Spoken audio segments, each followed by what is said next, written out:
Hello, today is June 14th, 2010. We're meeting today with Mr. Robert Shields at his home in Fort Collins, Colorado. My name is Brad Hoops. I'm the interviewer for the Northern Colorado Veterans History Project.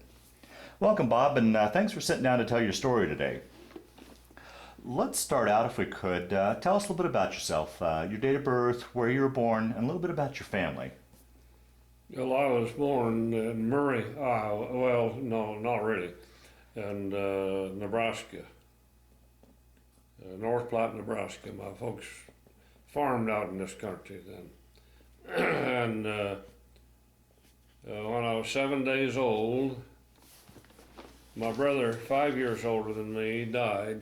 And the folks went back to Iowa. They were from Iowa, so went back to Murray, Iowa. And I lived there then through 14 years of age.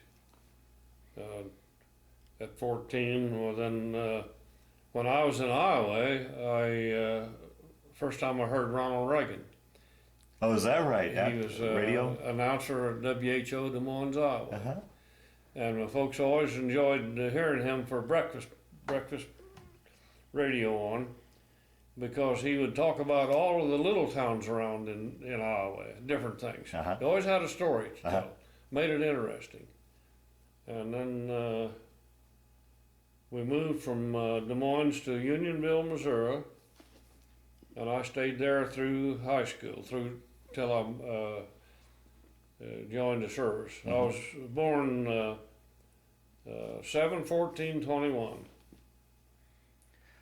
1921. So well, your folks, I'll be 89 years old in July. Here in a month. July 14th. Yeah, in 1 month. Yeah. Yeah.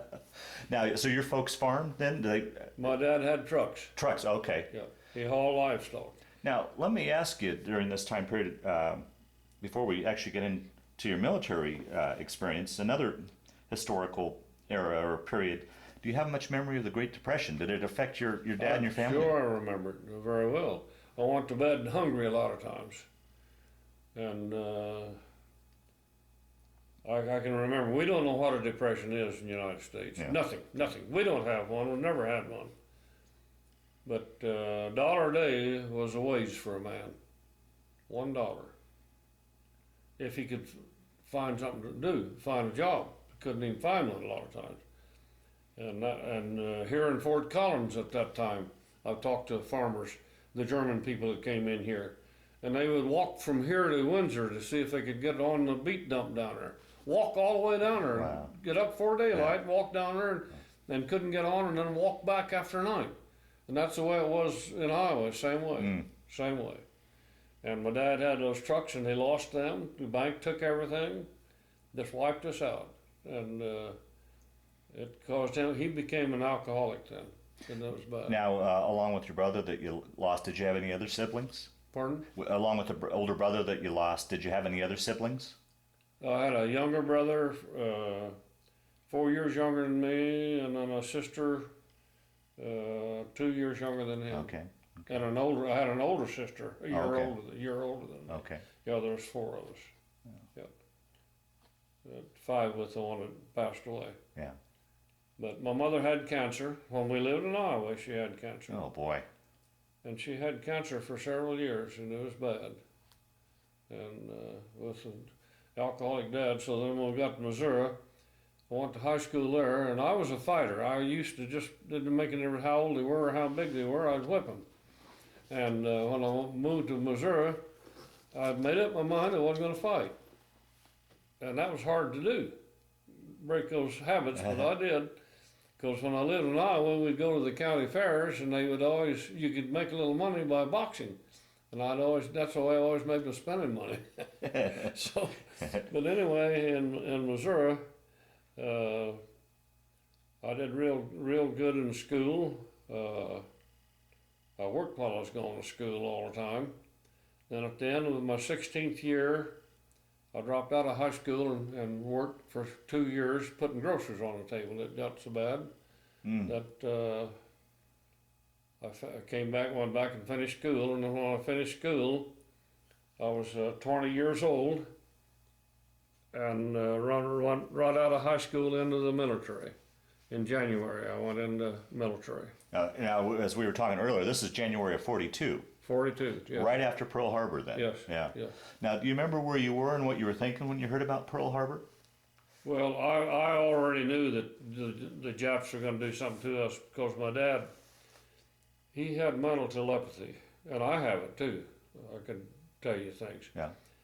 But he had mental telepathy, and he said the Japanese are going to bomb us. Is that right? Yeah. And it didn't surprise me a bit.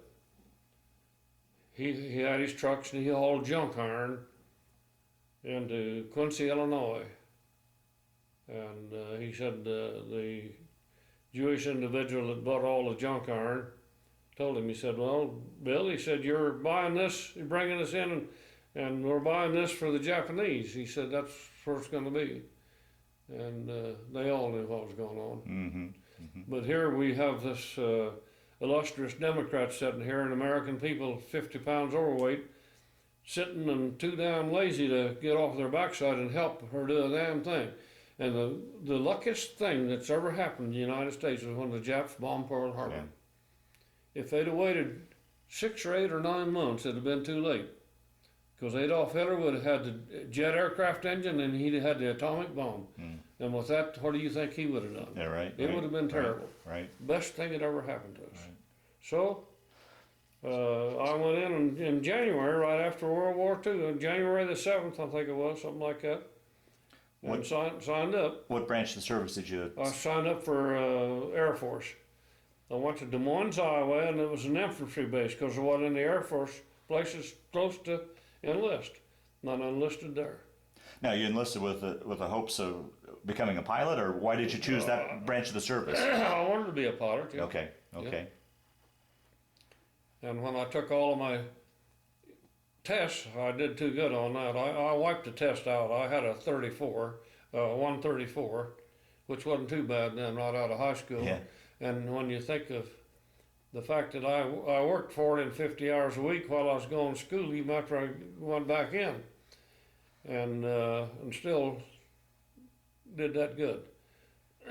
So they shipped me to the Air Force Base in Texas, Wichita Falls, Texas, to be a pilot there, and that didn't work. I just, the first morning we got up out of the barracks before daylight. They took us all out, stood us out there, and we stood there and stood there and stood there and stood there, and finally about when it starts getting daylight, the little sergeant came out and he said, boys, he said, tell you why you're out here. He said, I want you to pick up cigarette butts. I walked back in the barracks. He followed me and said, what are you doing in here? I said, I don't smoke and I don't pick up cigarette butts. And he was the same size as me, exactly the same size as me, and he looked me all over, but he was a little spooked. He wanted to take a hold of me, but he didn't have the guts to do it. So he went back out and got him picking up cigarette butts, and then after we had our breakfast, we went out to the athletic field, drill field. And he was marching us, and he says, rear march. And I don't know rear march, I've never been on one before. So, of course, I mess everybody up, and he comes up to me and screams in my face and cusses me out. And so then we get lined up again and start again, rear march again, and I do the same thing again. He came up, but he had me moved around to where I was right on the front line then. I was back inside before, and he'd moved me around where he could get to me good. He walked right up to me. He always walked right up within 2 feet of your face, down there screaming. And when he got done, he took 3 or 4 steps back, and when he did, I took 3 or 4 steps forward. And I was standing right in his face. I said, Sergeant, I said, I want to tell you something. I said, if you shout at me one more time, I'm going to whip your ass right here in front of everybody. And he looked at me. He said, you serious? I said, I damn sure am. I said, in fact, I've been wanting to get a hold of you. I've been wanting an excuse to do it. I said, go on, pick out a spot. I look good. Pick out a spot. Never had the nerve. He said, you just go back to the barracks. You don't get to march with us. So that was all of my training, every bit of it. They put me on the boat for New Guinea. Now, as we were talking earlier, before we started this interview, you had said, you'd mentioned that you got in, you wanted to fly a bomber, but you had such a rich history in regards to. I was classified as semi-classified as equipment operator and mechanic. And that led to your downfall from getting into flight school. That got me in. Yeah. That marched me right on. Yeah. Yeah, that's right. I wanted to be a B-17 pilot. That's what I wanted to be, and I'd have been a good one because later on I was a pilot and I was a good one, and I knew I would be, but didn't get to do it. Yeah. So from Texas right away, they shipped you out to San Francisco. San Francisco. Did you have a chance to go home before you? Oh no. And when the train that we took was a livestock train, they just cleaned the boxcars out, and we were all in boxcars that had been hauling livestock. Wow, jeez. and we stopped in Colorado up in the mountains to eat, and we got out and walked up 4 or 5 cars to where they had the kitchen, and they handed us out our food, and we ate, and then we got back on and went on to San Francisco. Now that was in World War II when they didn't have any plans, nothing. And when we got to San Francisco, well, they took us out to Angel Island. That's out in the bay there. Mm-hmm. That's where we stayed. And then 2 mornings later, we got on a boat, and it was the Mariposa. Matson Line had 3 luxury boats. The Mariposa was one of them, and it had been to Melbourne, Australia, probably 500 times. And that's what they put us on. But they converting it to a troop ship. And that's what we took. Now, did you have any idea where you were going? Did they give you any idea? I had no idea. Yeah. No idea. Except that we were getting south of the equator because the water in the wash basins and in the stools was circulating the wrong way, so we knew we'd cross the equator. Wow. Well, let me ask you one question I always like to ask in this particular part of the story. Here's a Midwest boy from landlocked Midwest. What was it like to be out on the sea? Did you get your sea legs, or how was the crossing sick. for you? I was sick all the way over. Yeah. I wasn't coming back because I went to the kitchen coming back. Worked in the kitchen. I knew that would help, and I did. What were conditions like on the ship, and then how long did it take you to get? We were in real rough water. Yeah. That was a big boat, and it just dipped the nose right in the water. It was so bad. And you said you guys had to take the southern route because of the Japanese sub, so obviously the water. We didn't fly straight. I mean, didn't sail straight. We zigzagged. Okay. Were you in a convoy? Three boats. Just 3? 3 boats, and nothing was. Everything was by the lights. Right. Signal lights. Signal lights, and they were sailing about 2 miles apart, each of them, about 2 miles apart, and not in a straight line. And how long did that journey take you? Took 19 days. 19 days. 19 days, yeah. What did you do during that time to kill time? Nothing you could do. Not a thing. Not a thing. Cleaned those. We got our rifles given to us on the boat. We got introduced to the rifle. We cleaned it up. That's about all we had to do. No, nothing. Played cards. Yeah, it was a nice trip. Rough. Yeah. So you came around the southern way and into Australia, to Melbourne? Melbourne, yeah. Okay. And they weren't prepared for us because they didn't have any place to put us, didn't know what to do with us.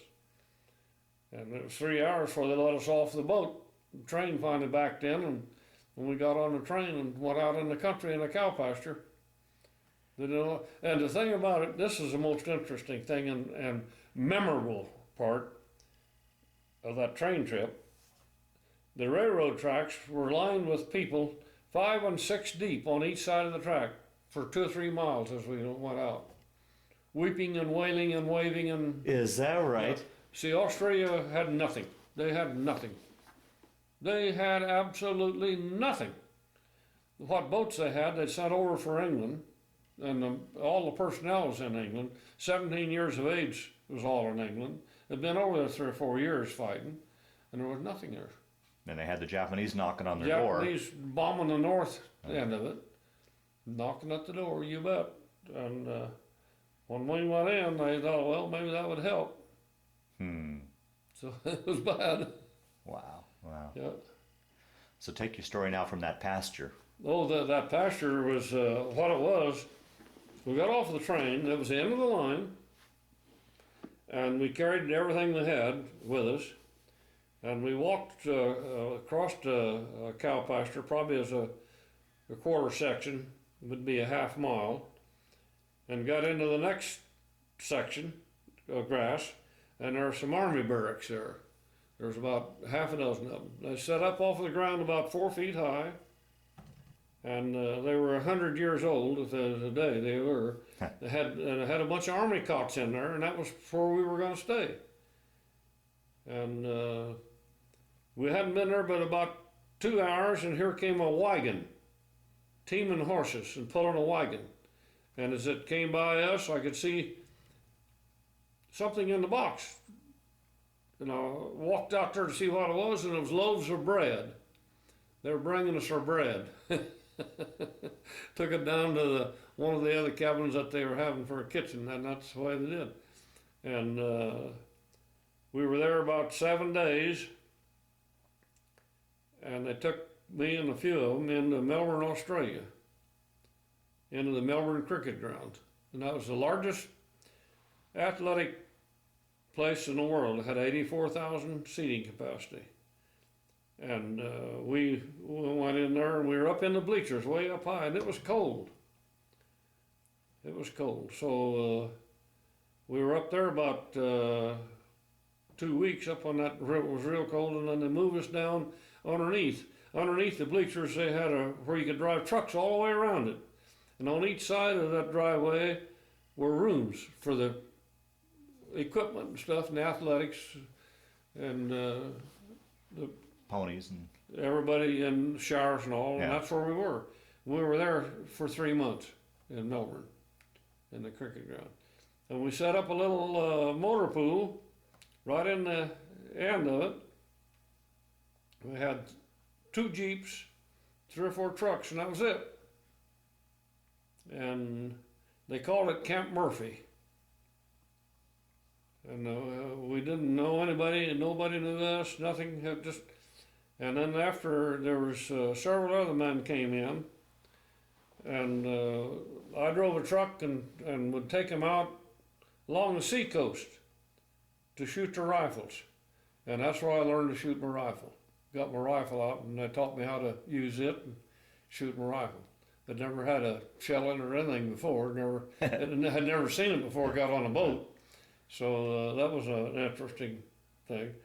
And as we went out to this seacoast through Melbourne, Melbourne's 1.5 million people, and there wasn't many cars on everything they had in traffic was with trams, streetcars, and they had a bunch of them. And as I would take these guys out to the rifle range, I would pass a racetrack. Sometimes they'd be running. And one time I went out and they were bringing sheep in. There was a slaughterhouse right close there. And we had to stop and wait for 2 hours for the sheep to get past and get in so we could go ahead and use the road. There must have been 3,000 or 4,000 head of sheep. And the guys that were bringing the sheep in had 2-wheel carts, and they set up high. Great big wheels, 6 feet high on them. They set up high. And they would set up there and they'd have 3 or 4 dogs. And the dogs would run across the tops of the backs of the sheep to get over to keep them in, keep them from scattering. And then after a dog had run quite a while and was pretty well worn out, they'd whistle and call him, and he'd come in and jump up in the cart, and they'd take another one. That was quite a sight to see. I'll bet, yeah. It really was. Yeah. And but we were there in Melbourne, and while we were there, I met a family that had 6 daughters, and they adopted me. They took me out on every weekend to their place and fed me, and was real nice. I didn't have any money because when I joined the service, mother had cancer. It was bad. I'd stayed out of high school 2 years to put groceries on the table. Right. And so I bought her a kitchen stove, a gas stove, first one she'd ever had in her life. Her cook stove was coal and wood, used it for a heater in the wintertime, and anytime she cooked, she had to heat the house, and she never had a refrigerator. It was bad. It was bad. So I bought her a refrigerator and a stove before I left, and I had a car that I'd bought, and I left that for her. Bought 4 new tires, left for her to use in it, and got her all my money. I joined the service. I put all my money went to her. So I didn't have any money, and I met these 6 daughters, and couldn't take them to a show or anything. I didn't have any money, and that didn't make any difference. They had a tennis court just a couple of blocks from our house, and I never played tennis, but they got me out there anyway, and it was nice. It was nice. They did a lot of singing. They liked to sing. Their dad was a minister, and we'd do a few things. But then from there, after they thought it was safe to go to New Guinea, they sent us on a truck convoy to Townsville. That's up in north part of Australia. Boy, that must have been quite an adventure, because the road system and such couldn't Right have been all that. Everything is along the coast. Yeah. Everything in Australia, everything is along the coast. And we got out about 2 or 3 days on our convoy, and the truck I was driving, the transfer case froze up and broke, and slid to a stop, and we took the drive shaft out and pulled it into the next little town.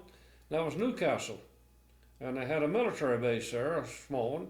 Left it there, and they were going to fix it. So I stayed, and I had one of the soldiers stay with me there.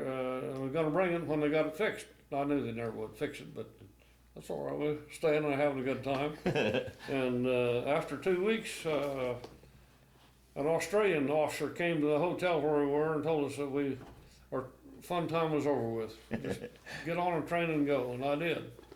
So we went on to North Australia, but on the way we stopped at Brisbane, MacArthur's headquarters, and I hadn't had any money, and my friend didn't have any money in 2 months.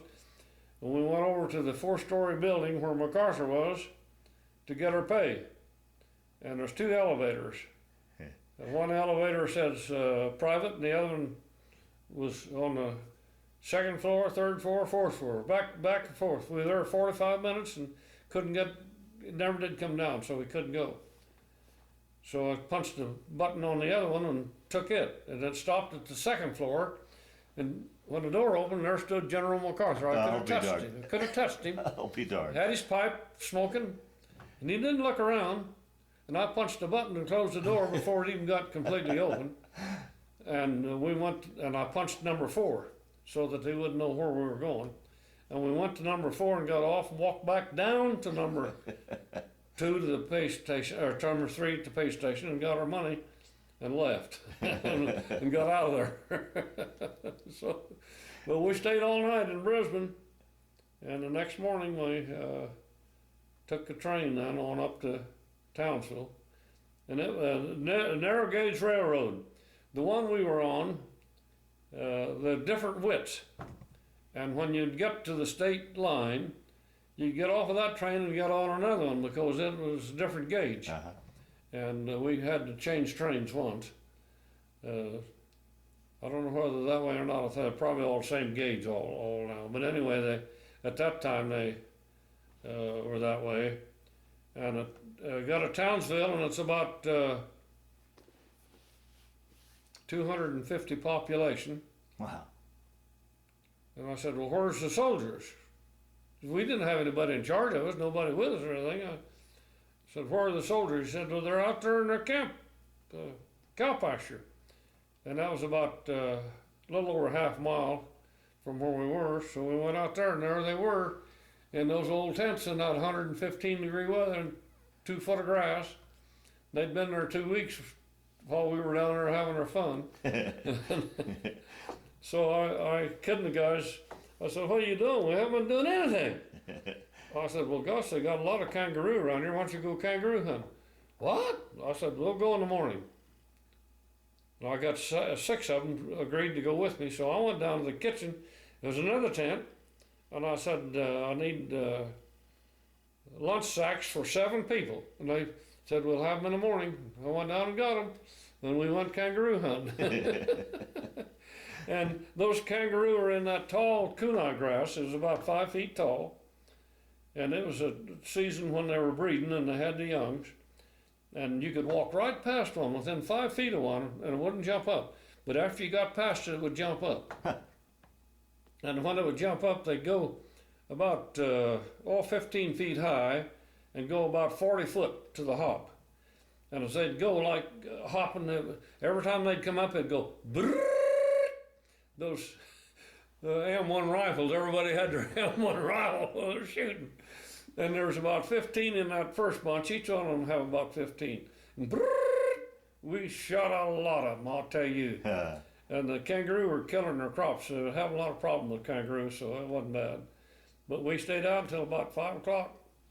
And we headed back to camp about 5 o'clock that afternoon. We got back to a little creek that we'd crossed coming over, going out. And the sides are about 4 foot high, and the water was about a foot deep, and it was about 30 foot across. And the water was, when we got back, the water was bank full. And I can't swim. High tide had brought the water up, huh? Yeah, Okay. back, we're right next to the ocean, it's high tide. Yeah, okay. So I sent all my heavy stuff over, everything, shoes and everything, and a couple of them came back and I told them, I said, no, I'll go down. I know I will because I can't swim. I've tried it. I said, I'm too heavy. Even with life jackets on, I go down, just like a rock. So I said, but I want to tell you something. Don't be afraid to get a hold of me because I won't touch you. I'll never touch you. I'll guarantee you I won't touch you. Just don't let me drown. They let me go down 3 times before they finally got enough nerve to help me out of there. Boy, was I sick. I had salt water in me, don't think I didn't. Oh, boy. And I was sick. I laid there 2 hours before we went on back to camp. And got back to camp. And then 2 days later, early in the morning, there was a boat at the harbor sitting out there about 400 feet, been there for 60, 90 days. But it couldn't go because they couldn't get the permission. The Japs were sinking everything that went over there. And so we finally loaded on that. They had barrels and boards and stuff, and we walked out to that boat, and I was lucky to even be able to make it to the boat.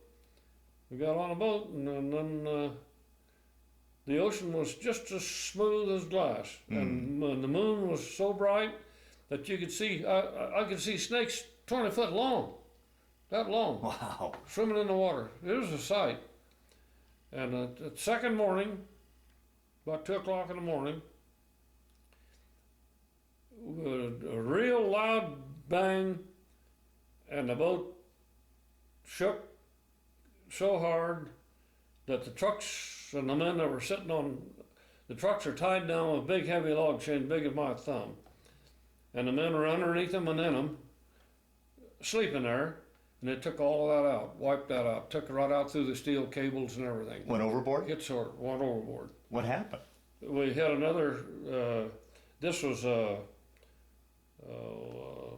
aluminum boat, what do you call them? Liberty? Liberty ship. I can't remember what the name of it is, but it was a Liberty ship. Yeah. It was coming back from New Guinea. It had been over there, and the Japs chased it back. Submarines were after it, and they had hit dead center. Now, I told you how bright the moon was. Where were the people that was operating the boats? You could have seen a boat 2 or 3 miles. You could have seen one. Hit them dead center. They all were asleep, I guess. I don't know what else. Anyway, boy, it sure was a mess. And guys jumped overboard. Gosh, I got a hold of the cable, standing like that, my arms on each side, my leg over the bed, looking down there, and they were just going over the side all by me, coming up out of the bottom of the boat. We had a lot of them down there, and just hitting the water, and I could see them down there. And about that time, they announced over the loudspeaker, "Don't jump overboard. We won't pick you up. We won't pick you up. Won't jump overboard." Well, with submarines, you sure couldn't stop. Yeah, yeah. And then we found out that what had happened, we'd been hit with another boat. But when we got into Did either ship sink? neither ship sank. Oh, is that right? No, it really banged the front end of them up though. Just lucky, just lucky. And we got into the harbor at Port Moresby. There was 3 boats laying in there on their side that had made it, and they told us. And no harbor or anything, just some cables and some boards that you walk down to get out of there. And gosh, all you could carry, and I thought I probably wouldn't make it. And I knew if I dropped out, I'd be gone. Yeah, right. And so I got out of there all right, and said in 45 minutes we're leaving, and they left. They got right out of there. They had stuff up on deck, supplies and stuff. I didn't even unload that. They just got out of there. So, and this was 5th Air Force. New. There wasn't anybody in charge. Nobody, no officer, no nothing. There's 32 of us, 33 of us.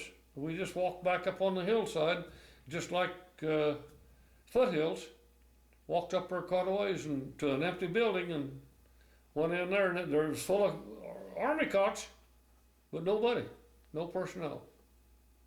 And we sat there, and the guys told us on the boat, said they'll be bombing you tonight. They'll bomb every night. Oh, jeez.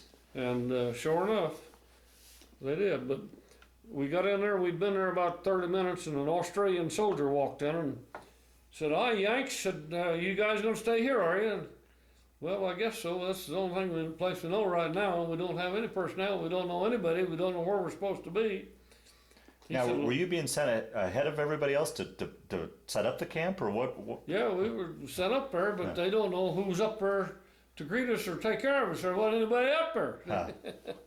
So that's 5th Air Force, boy, back in early part of war. That's the way it was. Rush, because the Japs, they own New Guinea. It's bigger than the state of Texas. And they had all except that harbor, and it's only 30 miles in diameter around that area. And they had all of the rest of that jungle, had it every bit of it. What's going through your mind when you're there and you're thinking, boy, I'm completely surrounded by Japanese. I mean, did it play on your mind at all, or just... You're spooked, all right. Yeah. You're spooked. Oh boy. So, but this Australian that came over to talk to us, he said, "I'm going back to my little cot and follow me." He said, "Do any of you know how to use dynamite?" No, nobody knows. He said, "You're going to learn right quick. I'll show you how." And there was about 10 of us followed him over there, and he showed us the dynamite, a bunch of dynamite, picks and shovels and stuff, and said, "You get back over there and start digging your slip trench." Said, "You won't have much time." Said, "Get her done before dark," because he said they'll bomb you tonight. Oh, jeez. And as we were digging, there was 15 of them up in the, looking down at us, about 40 feet out there digging, and I hollered up at them. I said, "If you don't help, you don't get in. I'm telling you that. Just the ones that are digging, we're going to dig what we need." We dug what we thought was good enough for us, and laid our shovels down, quit. And the next morning, about 1 o'clock, air raid siren hit, and when it did, it nearly blew the roof, grass roof, off of that building. They were right down below us, and they were taken out of those boats, the air compressors and the horns. And when they blowed that thing, oh, I'll tell you, it was loud. And that woke us up right quick. And you could look out underneath this grass shack roof, you could look out and see the searchlights around the harbor. The harbor is about a mile, or maybe a mile and a half across. And all around it was about 5 or 6 searchlights. And the Japanese were bombing for the searchlights, is what they were. And we had one right next to us. That's where that's where this Australian soldier was. He was operating a searchlight. so we were sitting in a good target area. Yeah. And Betty bombers, 6 of them, came from the north, and they were at about probably 10,000 feet, I would imagine. I'm just guessing that. We were at sea level.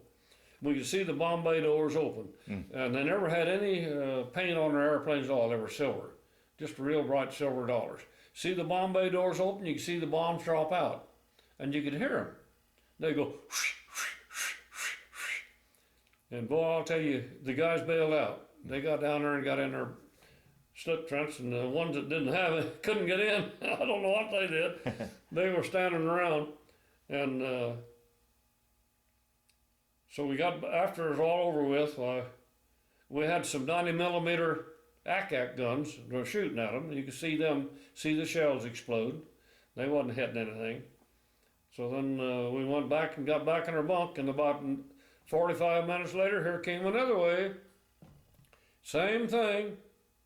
And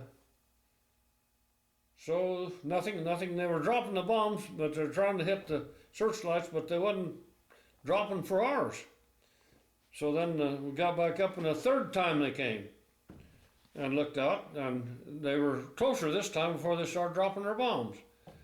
And that swoosh, swoosh was a lot closer, and that was real close. And I decided I wasn't going to go. I just stood and watched them. Everybody else left. And after that swoosh, swoosh got so close, I decided it was time to get. And I made a run, and I was on the second floor, and somebody pulled their army cot out, and I fell over it and went down concrete steps, clear down to the bottom, and I was skinned all over but I didn't even slow up. I hit that one head first into that place we had dug out, bleeding all over, and I was a mess. But anyway, that's the only time that I didn't go. I went every time. And we got back that afternoon. We were going to clean our guns up and load them up and get them ready so we could use them if we needed them. And a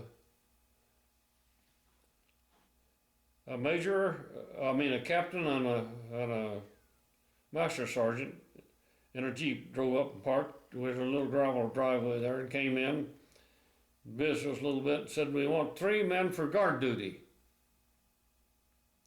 And the guy that was running the searchlight told me, he said, "Don't go for guard duty."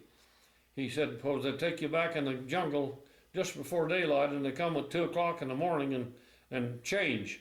And he said, "The guards have been killing them." He said, "The Japs have been killing them." He said, "They're just covered around here, and they speak English better than we do." Oh, jeez. And he said, "They can talk to the guard and walk right up to him." And he said, don't do that. So and when this guy said, and he pointed at me, he said, "I want you, and you, and you." So then I asked him, I said, "Well, where are you going to put us on this guard? We'll just take you back here where you can't be seen, hide you, and put you on guard duty." And I said, "Well, what time is that?" He said, "About 7 in the evening, and we'll pick you up at 2 in the morning." I said, no. I said, I'll serve guard duty, but I'm not going to let you pick me up at 2. I said, "I'll come out of there about 7, 8 o'clock in the morning. Then you can pick me up if you want to. I can walk back to my camp." But I said, "You're not changing me. I'll guarantee you that. You'll be dead if you do." I said, "Anybody walks in towards me is going to be dead." And he said, "Boy, if you feel that way, we're not going to use you." I said, "Well, that's fine. It suits me, but that's the way it is. I came over here alive, and I want to go back that way." I didn't go. So that was kind of, and then I think it was that day, about noon, a Jeep pulled up, and 2 men in it, and they had it loaded with food, and they brought us in food and fed us. And they said, "Where are you guys going to be camped?" And we said, "We don't know. We don't even know anything about a camp. It's the first time we've heard of any camp." And they left, and so the next day they came back with 2 trucks and picked us up and took us to their camp, and we got to stay with them for a while. Stayed there a couple of weeks. And then by that time they were sawing some lumber, and more personnel came in, and they said, "You're going to build a motor pool here." So we started working on that. It was nothing. And I was made truck master in charge of the motor pool, and that was the work that I had. And then first thing you know, boats started coming in with supplies, and people started coming in, and it was going to be the headquarters of the South Pacific area. And it was. Wow. They built a big building, log house for General MacArthur, and the only time he would come was when there wasn't anything going on. Nothing, and he'd come in and get in there about 9 o'clock in the morning and leave about 3 in the afternoon. He wasn't taking any chances. Yeah, for sure. Yeah, but they had built 2 huge monster buildings, 150, 200 feet long, concrete floors, grass roofs, gunny sacks up about 4 feet, and then screen wire above that. And that was full of radio equipment. That was and those 2, and we had, our headquarters had 800 commissioned officers.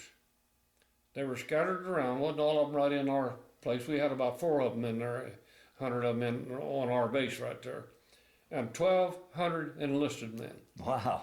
What a mess. So you went from 33 people to this huge, massive base. That's right. That's exactly right. And so then they sent us a B-17 pilot, sent him in there to be our commanding officer. And the word got around about him. He was a Jewish individual, 17 pilot. He went out on his first mission, dropped these bombs, never did complete his mission, turned around and came back. Wouldn't fly. Huh. Now, what would you do with a man like that in the military? They gave him a job of sitting on his butt, taking care of enlisted men. I hated him. I did, because I wanted to be a B-17 pilot. I hated him. They couldn't court-martial him because we were all Jewish. All headquarters in World War II that I knew of were Jews. Oh, is that right? They were. Yeah. They absolutely were. And they were good. They were there because they were smart and they were good. Yeah. And that's the ones that were there. And so I was there because to protect them. That's what I was there for. I don't have anything against Jews. Yeah. I just don't have anything against them at all. But they didn't court-martial him or nothing. They ended up making him a major while I was with him. A major. Can you imagine that? Sent him home on a 30-day rest leave, right in the heavy part of the war. God dang. Now, he made one mistake. They were supposed to send 10% of all of our personnel back to Australia because we're going to make a move. We're going to go over the mountain to New Guinea. The paratroopers had taken that, and we were going to move over there. So I went to a bomber camp to have dinner one night with a friend of mine that I went in the military with, the one that made the radio operator out. Oh, you met up again, huh? Yeah, met up again. He came over there and to have dinner with him, and he said, you send Pappy Fry and those other two old men to Australia? They were 28, 29, 30 years old, and that was old. Yeah. And they were sickly. They had malaria and dengue fever and everything else. That's one question I wanted to ask you. Did you ever succumb to any jungle diseases or any? No, I was careful. Yeah, okay. I was careful. Okay. I took care of it. Yeah. I was real careful. So I'll have to think a little bit here now. Oh, I'm sorry to interrupt you. You were eating dinner with your buddy. Yeah, eating dinner with him. He said, I want to show you something. We went down to his order room at the board up there, and it said right out there in great big letters, you can send 10% of your personnel to Australia for replacement. We got to do it within 30 days because we're going to move over the hump. We hadn't sent anybody over there, nothing. And I had these three guys that were in the hospital all the time, were sickly, and when they came out, we just gave them a little menial job, didn't let them do anything. And I had gotten acquainted with the Inspector General. They're all colonels. Always an Inspector General is a colonel. And this one was a son of the guy that owned the Denver-Chicago truck line. He was a trucker. He had done mechanic work. He was a skilled mechanic. He would come over and put on coveralls and work with the mechanics and got acquainted with him. So I called him and I told him what had happened. I said, we have these three men, and he has already said, I inquired around and found out he'd already sent the Jewish boys, sent them to Australia. Wasn't a damn thing wrong with them. Knew them all. And I told him what had happened. He said, well, meet me down to the medic's tent. Everything was tent. Down to the medic's tent. Meet me down there, and said, we'll take care of it. And that was right close for me. By the time I got down there, he was already sitting down there talking to this major. And boy, he had this major spooked. What he had told the major was, he said, you sent some men to Australia, but you didn't send sick men. Why didn't you send sick men? And he said, I sent the ones that Cables told me, the commanding officer told me. He said, well, why didn't you test them? Why didn't you take a test on them? He said, we just sent the ones. He said, well then, he said, if they were sick yesterday when you mailed them out of here, he said, they'll be sick tomorrow, won't they? He said, I'll have them tested again. And he said, you better watch yourself, because he said, you're in trouble. He gets on the telephone, cranks that thing, it's all field telephones, called over to the tent for the commanding officer and said, Cable said, you better get over here. He said, Inspector General's here, and he said, and Sergeant Shields is here too. Now, he knew he was in trouble when he knew I was there, because, boy, I'd locked horns with him before. Right. And he had to come across to where we parked the trucks, open area, and came on the run. Over 100-degree temperature, 110, 112. Boy, when he walked in there, he was wringing wet. He says, "What's the problem? What's the problem?" And this major says, "You know what the problem is." He said, "We're in trouble." He said, "Well, what can I do? What can I do?" He said, "Shields has got 3 men he wants to send to Australia." He said, "I'll have them on a plane tomorrow. I'll have them on a plane tomorrow." So we left out of there, and the colonel says, "I've got 2 guys that I'm really going to have some fun with them." He said, "I am," but he said, "I'm in trouble here." He said, "They're all Jewish." He said, "I'm not." He said, "I don't have to answer to the general. Don't have to answer to him, because the only one I answer to is the President of the United States, and they know that." He said, "That's the only thing that's saving our ass." Huh. Now, I'm a buck sergeant, and I'm supposed to be a tech sergeant. That's what the book says. I could be a tech sergeant. So the captain called, he's captain now, I called me in and says, "Sergeant Shields," he said, "you're up for staff sergeant now." He said, "If you'd let me give that rank to some of these other men here that don't have any rank," he said, "I'd appreciate that." And then he said, "When you're up next time, I'll make you tech." I said, "I don't give a damn about the rank. Never did care about it. My mother had died. Oh boy, while you're overseas. Didn't need all that extra money now." Oh, so boy. I said, "That's all right. That's all right. It's better off not to have rank over men, because the young guys are going insane. And if you was abusive to them, that would just, it was bad. It was real bad. We'd get young men in there, 18, 19, 20 years old. Damn. And I was careful. When I gave rank, that was the hardest job I had, was to decide who to give rank to. Because I had to make damn sure it'd be someone that would be nice. And, rank blows people's minds. And I had one that was made sergeant, and I whipped his ass real good. I changed his mind right quick. And I wasn't court-martialed either. He wasn't court-martialed, but the captain stopped me one day and said, "I understand you're having trouble up the motor pool." I said, "No trouble I can't handle." And I just kept walking. So, anyway, it was nice. It was nice, sir. And that was in Port Moresby. And then we got paratroopers that came in right close to us. And they were jumping, practicing. And then they took New Guinea, Markham Valley. And then we were going to go over there and build a motor pool. So they had us saw up a bunch of logs, mahogany trees. It's 40 foot for the first limb. And then there are not very many limbs up there. And they're tall. And you could take a single bitted axe and hit that tree with a single bitted axe, and it would reverberate just like you'd hit steel. And when you cut them down, you had to have two saw. We used chainsaws. It took 2 chains to cut one down. Wow. And they would be about 24 inches in diameter, and that was as big as they were. But it'd take 2 chainsaws, sometimes 3, to cut them down. And we cut those down and sawed them up, and loaded a bunch of them on a C-47. And they put 2 air evacuation nurses and 1 doctor on the load. That I knew it was heavy, but didn't weigh them. That wasn't my responsibility, and didn't weigh them, because they would weigh at least 2 or 3 times as much as cured lumber. Terrible. They were heavy. So they left early one morning. Now we're at sea level here, and the mountain was about 14,000 feet high. I had to go over that to get to Lay.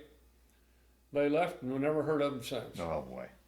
So then they say, "Now we got to saw some more logs, take some more lumber." So we sawed some more logs, and about 2 or 3 weeks later, we loaded that on. I didn't load quite as much on that airplane, because we put a Jeep on top of it. Now this captain that's in charge, he's after me, and I'm after him. He told his first sergeant, he said, "Have the MPs wake up Sergeant Shields at 2 o'clock in the morning and tell him he's going on that load of lumber." So that's pretty nasty, because going up there where you don't have anything at all. Now we have a good place there to buy razor blades and everything.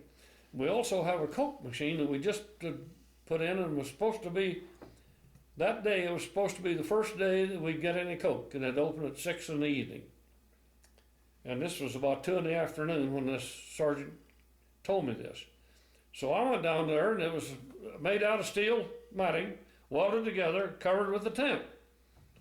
But the steel door had a chain around it and a padlock. And I shook it, I hear voices in there, and I shook that real hard. He said, "We're closed." I said, "I know you're closed." I said, "I want it open now, I want something." He said, "We're closed." He said, "I told you we're closed." I said, "Either get the damn thing unlocked or I'll shoot it off. Whatever you want to do now, make up your mind." I had my pistol on me, and they knew I'd use it. I had a reputation. I really did.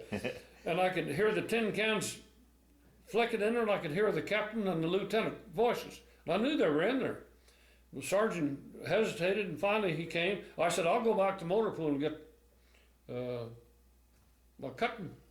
cut this chain off." I said, "I'm coming in." So he came and unlocked it. I went in there, they stood drinking Coke. I walked right up next to them, reached over and got a can to sit in their canteen and filled my Coke can. Never said a word to him, walked on past him, handed my list to the sergeant. I said, "Here, fill this." And he stood there. I said, "Fill it." And they were standing behind me, and I know they nodded to him, yes. And boy, he was in puzzlement, but he filled it. When he got it filled, I thanked him, paid it, and left. And so the next morning, why, sure enough, they came to wake me up, and I had found out from the first sergeant who he was sending, new guys, just been here 2 or 3 months. And I said, "No," I said, "take one of them off of there. I want Red Bar on there. I want to take him with me." I said, "He's a good man, I want him." Okay, he did that. So Red Bar now is the guy that he's from Chicago. He was a gangster, stole cars and stuff. He was a gangster, and he would admit it. He's about 5'10" and weigh about 180 pounds and tougher than a boot. Red-headed, real red-headed. And he had a red beard. And they took him and 2 air evacuation nurses and a doctor and parachuted him out in the middle of the jungle to build an airstrip. Huh. And 60 days later, they flew in and picked him up and brought him out. Wow. And they said, this doctor and the nurses said, they didn't want to let Red go. Said they think he's Christ. He said, "Boy, you never saw anybody that could work with these people like he did." Said if it wasn't for him, we'd probably have been eating us. But he's the one I took with me. And when he came back, his beard was real long. And when he opened his mouth, you could see his tongue. That was the only thing that wasn't red about him, in his eyes. So I took Red with me. And he got a bunch of supplies, and we when we got over the mountain, see, we're going start early, so long hard climb. These C-47s got off the ground all right, got pretty good. The west side, we're on the west side where all the timber is, where it's no sun, dark and cool. We got a good lift. We get over on the hump on the other side where the sun been shining on it. We lost our lift. And now we got 2 second lieutenants flying the airplane. We got a staff sergeant. Every airplane has a crew chief. He's a staff sergeant. Every airplane. And he came back and he said, "Sergeant says we got trouble." He said, "We're losing 1,000 feet a minute. Now we know what happened to the other." I said, "I already knew what happened to the other plane. Now don't give me that." He said, "We know what's going to happen to us." I said, "That's not going to happen to us. I've already thought about this." I said, "The guys, hand me the boat, no door on the back. There never is on those airplanes. You get the Jeep in and out." And I said, "Hand me the lumber. I'll throw every board out." I threw every board out from underneath that Jeep, and damn near had the Jeep out. Had it about 2/3 out. And the staff sergeant hollered and said, "Hold it. Think we're going to make it. Think we're going to make it." I looked out when I was first throwing the boards out. I looked out every once in a while. It just looked like a big rope going down. I could see that thing way down there, see that rope. But when I was working on the Jeep, I wasn't up where I could see. So I got up where I could see out, and we were about 200 feet over the treetops in a valley just below mountaintops. Boy, how lucky can you be? So we got up there to where we were headed. We didn't have lumber.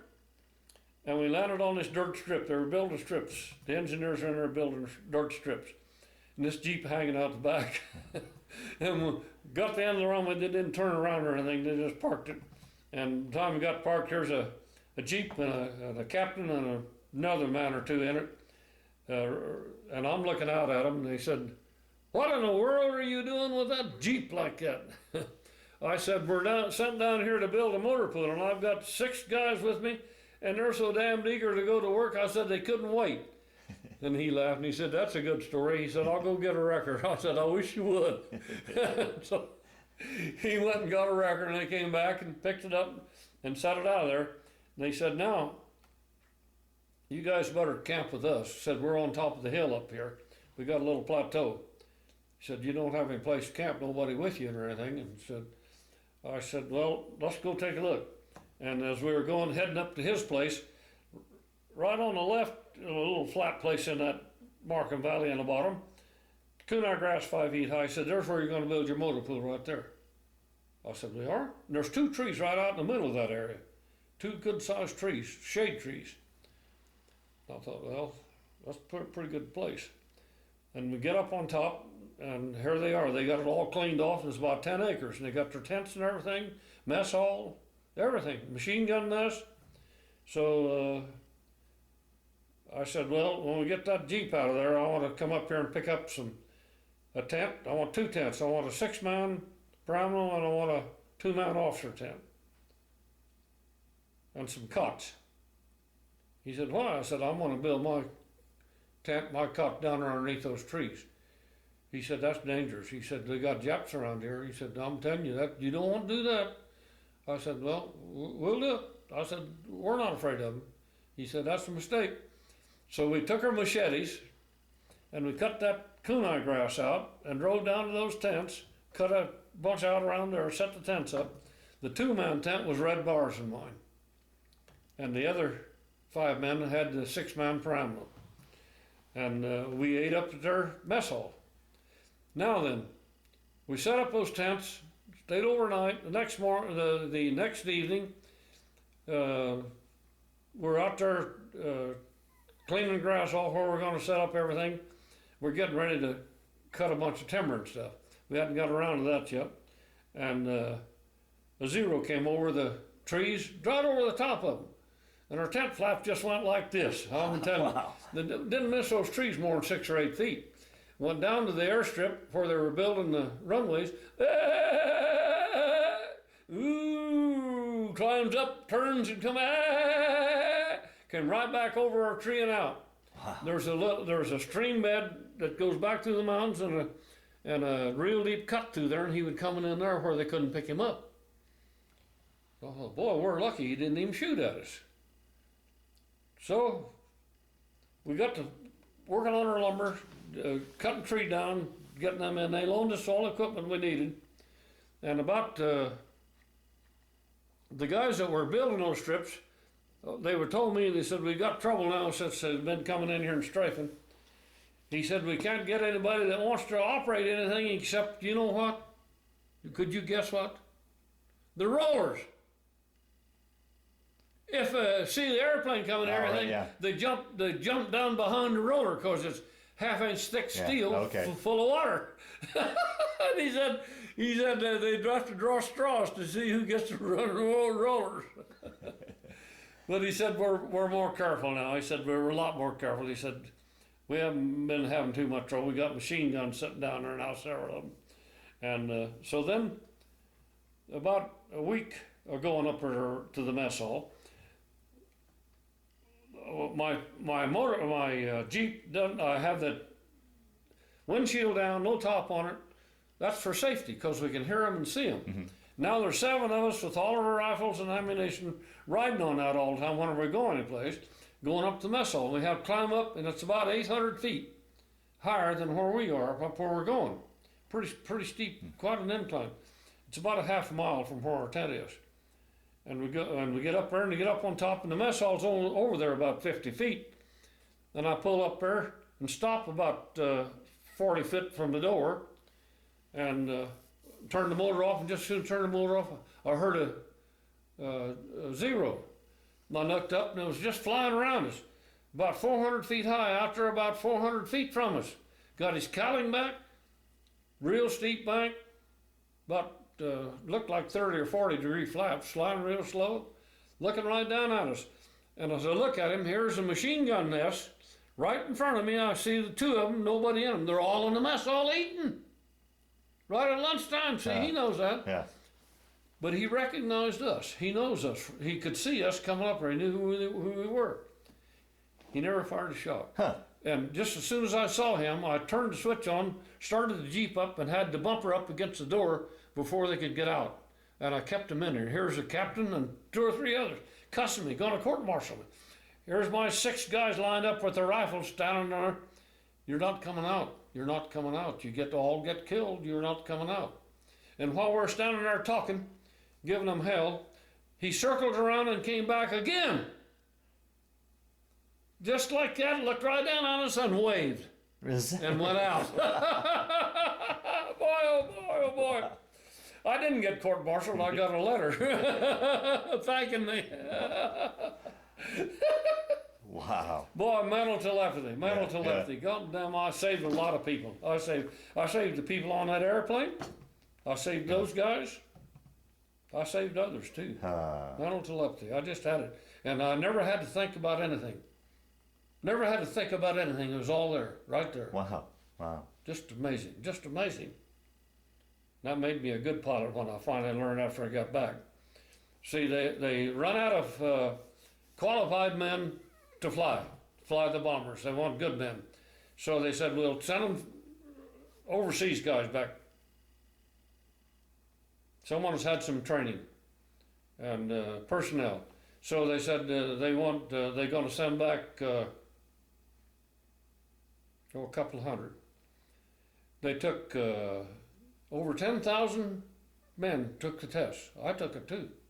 I was number 13 out of the 10,000 men. Damn right. Because I knew the airplanes. I studied them. I knew everything about them. Everything about them. And so I was on the list. And I turned my clothes in. Going to go the next day. A mail airplane had came, was going back on the mail airplane. 62 of us. Turned my clothes in. And about 2 that afternoon, I got pain so severe, I had to go to the hospital for a hemorrhoid operation. Oh boy, oh no. Now I knew that I had this problem, and this major doctor knew it, but he didn't take care of it. He could have taken care of it, see. Easy enough, he could have taken care of it. But the colonel said, well, I'll get even with him, Bob. Said, he shouldn't have done that. Said, and said, that's not going to work. And he said, I'm telling you. So I didn't get to go. So I came back on combat points. And in the meantime, I got a chance to have some fun. Now, you had enough points now to come back to the States? Not at that time. Oh, okay. No. Oh. So then we went over. We were already over on the Lay area. That's where Amelia Earhart made her last flights off the airstrip there at Lay. Okay. That's where it was. It's just a blacktop strip, about 1,500 feet long, and an old metal building there that's rusting down, never been used since then or nothing. Just a little short, water run up on the end of the runway on high tide. I'll get to that. Yeah. I was on it. That saved my ass one time, roughly speaking. Anyway, I don't know where I'm now.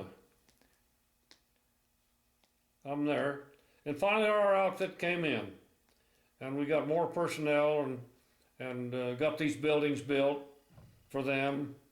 And I had going down to Ordnance and swiped a light plant, so we had lights for the motor pool men. Nobody else had lights, but we had lights. And they wanted to hook on to them. Hell no, we're not gonna let them hook on. And we just the only ones on it. And I had taken B-25 Bombay tanks that they used to ship them overseas with. gasoline in them, and we put water in them for showers. 2 big mahogany, for 4 of them, I guess, 4 of those big mahogany trees up there about 30 feet. Set those tanks up there for showers. We had water, and we had the water trucks to fill them with, whenever we needed it. So we were set pretty good. And this captain, he's a captain when he came over, and he was giving me a hard time. So one day, 2 water trucks were there, full of water, dripping. Everybody had gone to lunchroom. It was a quarter of a mile up there. And I knew where the water trucks were supposed to go. I sent the drivers on to go eat. And about that time, my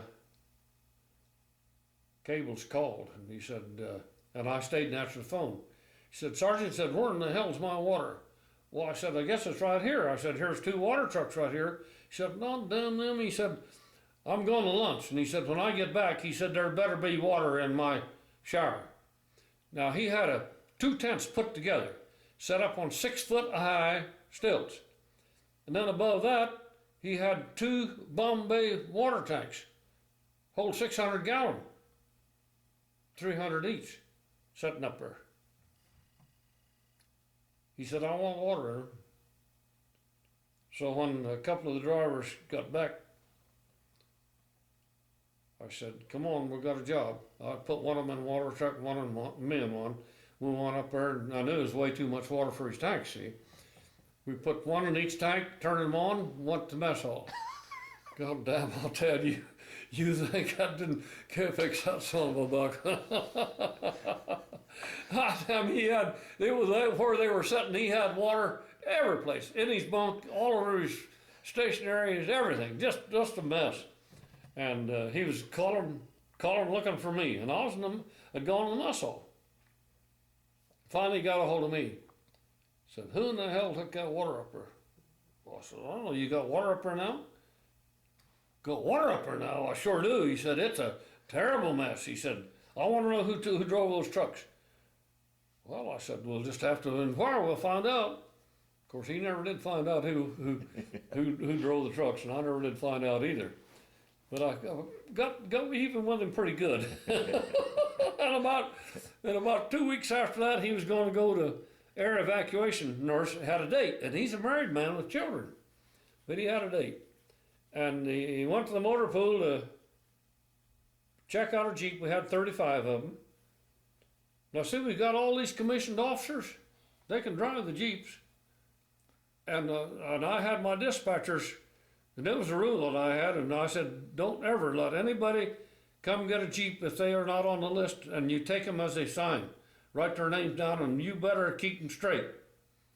So when he came in there about 5 that afternoon, he says, I need a Jeep. He said, don't have any. There's probably 10 or 12 sitting there. What do you mean you don't have any? He said, they're already signed out. Signed for. Now we've got all this high rank. So he's afraid to take one, see, because he knew he took a Jeep. We'd tell him who got it. Yeah. So he took a weapons carrier. And those little rough things, oh damn you, we never had a top on them, we never kept top on anything. And I'm going to my friends to visit him. That's when I'm going over there and find out about the guys being sent to Australia. Oh, okay. And I'm going down the road, and the roads are either 6 inches deep with mud or 6 inches deep with dust. And it was dust at this time. And I passed this weapons carrier, and I recognized him as I passed him. And he blowed the horn, I just pulled over, stopped up there about 40 feet in front of him, and never even got out. He sat there and waited for me to come back. I didn't get out. So he got out and walked up to me, and he said, Sarge, he said, I've got a date. And he said, I didn't have any Jeeps. And he said, I got a weapons carrier. And said, those are rough things. He said, they're trouble. I said, yeah, they cause hemorrhoids. Yeah. Caught up with me, didn't it? Yeah. I said, yeah, they cause hemorrhoids. He said, would you trade with me? I said, no, they cause hemorrhoids. And I just put it in gear and drove off and left him standing there. Now that's my commanding officer, see. He's after me, but the first night, the New Year's Eve, the first night that I was up there, he had a two-man officer's tent up on a little knoll behind the motor pool. He and, at that time he was a lieutenant, he and another lieutenant were in it. That's where they stayed. And New Year's Eve, it had 15 holes shot in it. And he told around it was a motor pool.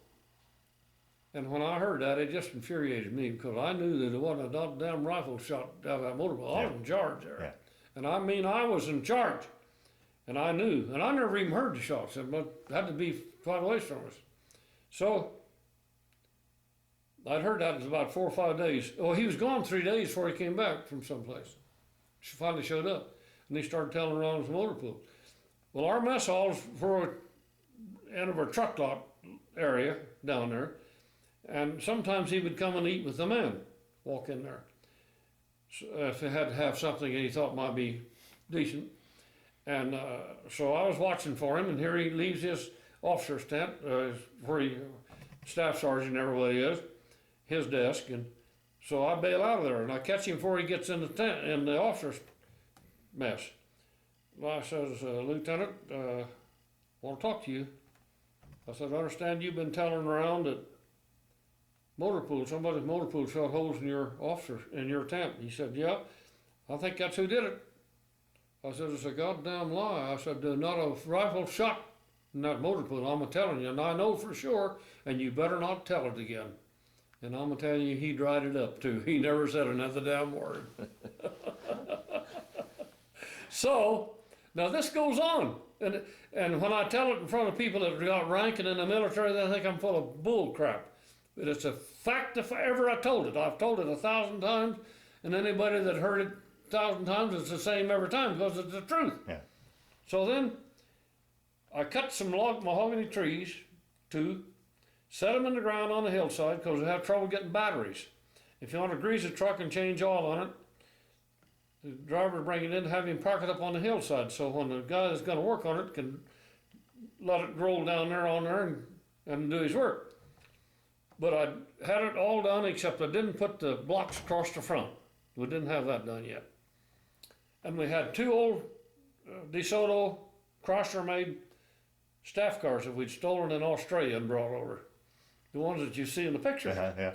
And so this Pollock from back east, he'd won a national award for having the most freckles of anybody. And he had about a 60 IQ. And he couldn't even drive. Didn't even know how to drive. I was teaching him how to drive. And he was, we were taking the drive shaft out of this staff car to pack the wheel bearings, pass your drive shaft bearings. And then when you take that out, you turn it loose. See, it's sitting there in gear. He took the drive shaft out, turned around and walked over to where we had our grease and everything. Well, the captain, he was still a lieutenant at that time. No, maybe he might have been a captain at that time. He came up, was standing right by me, chewing my butt out about the leaves around there. Got to clean those leaves up. And the motor pool guys are working 10, 12 hours a day. You could pat a guy on the shoulder at 2 o'clock in the morning and say, need you on a run, and he wouldn't say a word. In 15 minutes, he's in the truck going. Never complained. That's the way they were. The only men in the whole outfit of the 1,200 enlisted men that worked like that. And so, anyway, he was giving me hell about those leaves. And he was standing about 2 foot from the corner of that ramp. And I was standing over about 2 foot from him, a little further away. And that car rolled off of there and hit right on his nose, right 2 foot from his leg.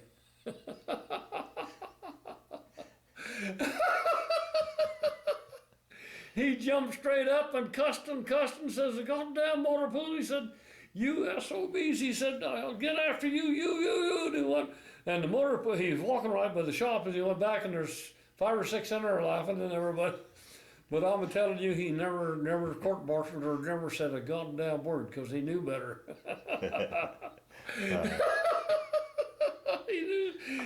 Oh boy. So then, when it comes time to come back to the States, there's 7 of us, same damn bunch. 7 of us coming back on combat points. So I go down to the mess hall, and I said, I need flight. It was down in Milne Bay, about, I don't know, 700 miles down there. And you couldn't fly down there and back without refueling. And they said that they have a lot of fog down there. Sometimes they fly down there and can't make it back without taking, they take those Bombay tanks and set them inside and fill them up, and that's what your reserve gasoline is. So I said, we're going to need air transportation. He said, the captain told me if you came in and tell you, don't worry about it, he'd take care of it.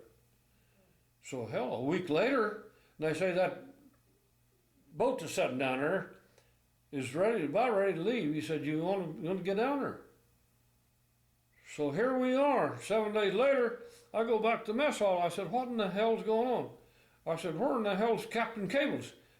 Well, hell, he said, he's in Milne Bay. He said, he went the next day after I talked to you. I said, that cheap S.O.B. God damn him.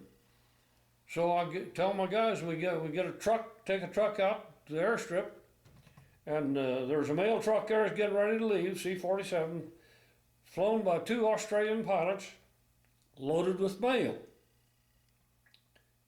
And we had all of our bags and everything, 7 of us.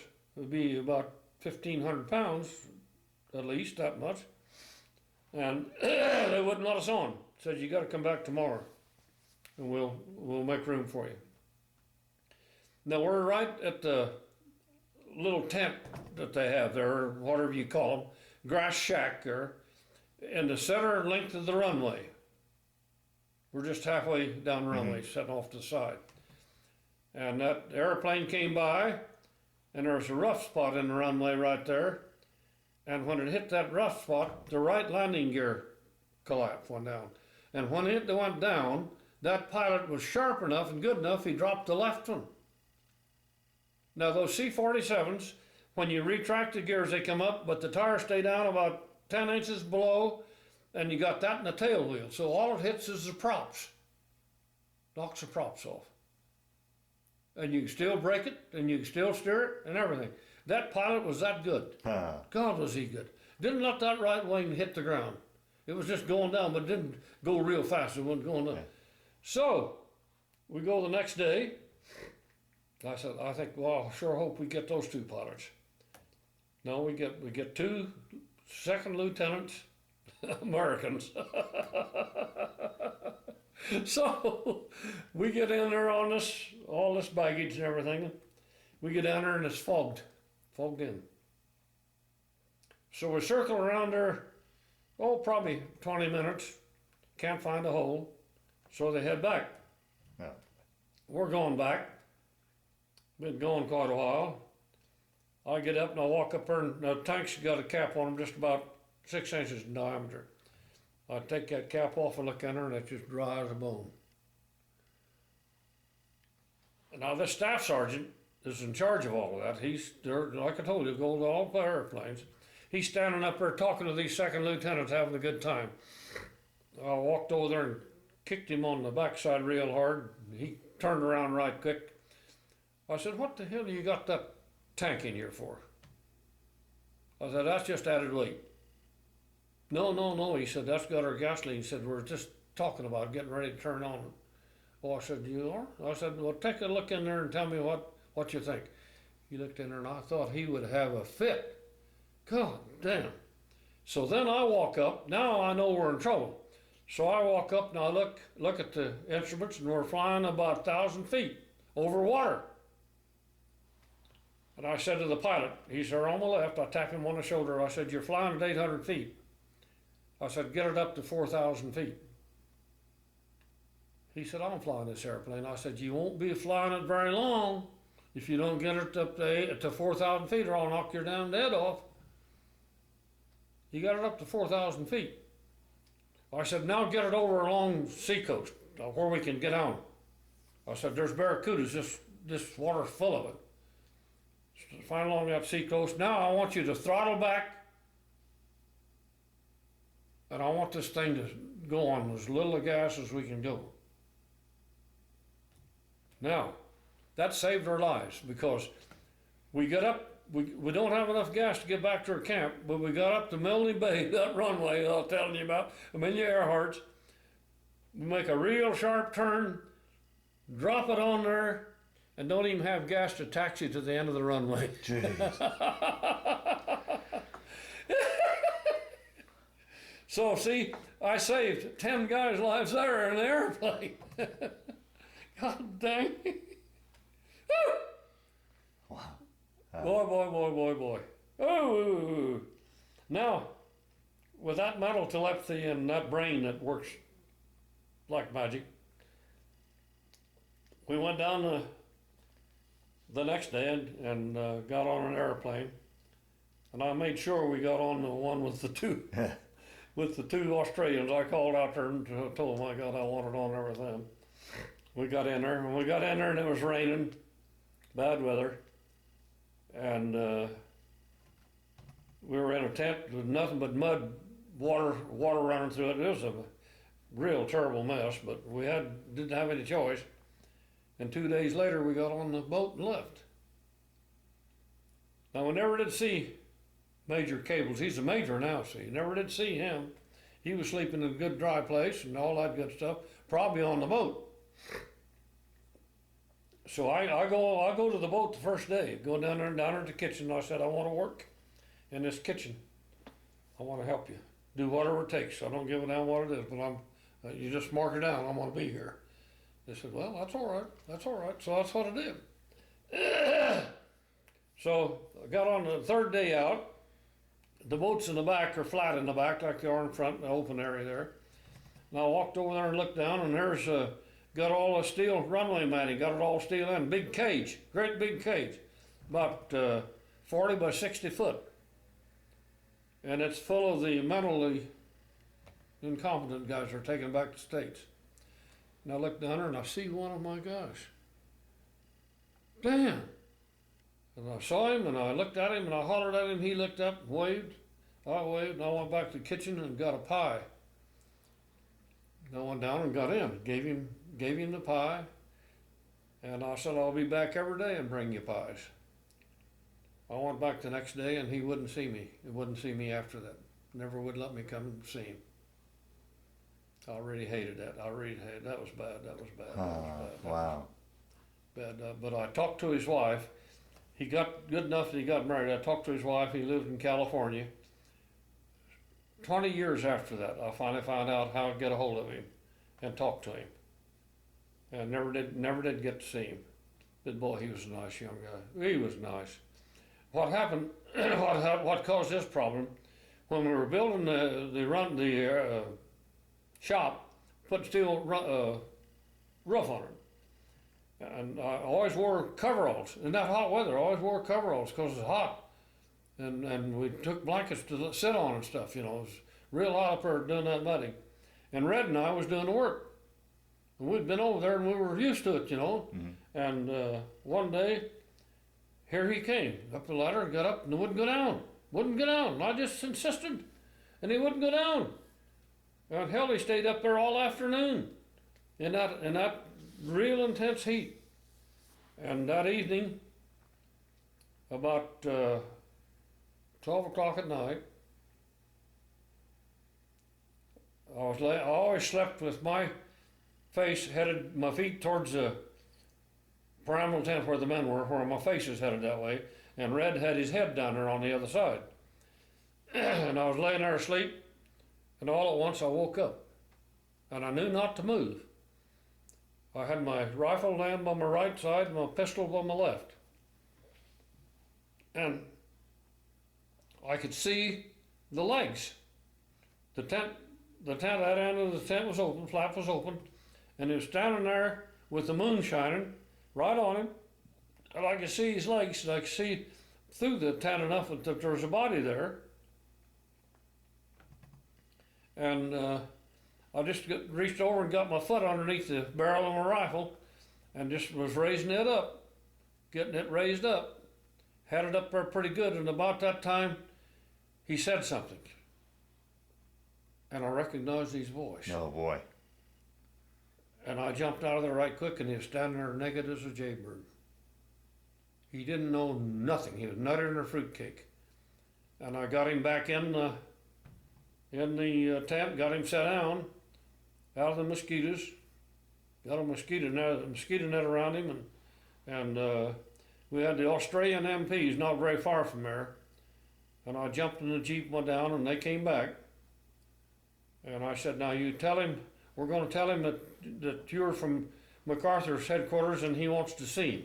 Because he always talks about he wants to see MacArthur. And he's a big, stout kid, about 20 years old. And we talked him into going out and getting in the Jeep. They have one guy in the back seat, in the back, no top, no windshield or nothing, you know. And the driver sitting on the other side. And he got him to sit down. And when he sat down, well then we all got a hold of him, got a straitjacket on him and got him tied down. That took him in. So I went in the next day to see him, and I had him in a steel cage about 6 foot square. He was in there, and he didn't want to look at me. He was so embarrassed and so bad. And I took him a couple of apples. I went over to Officer's Mess and stole a couple of apples. We never had anything like that.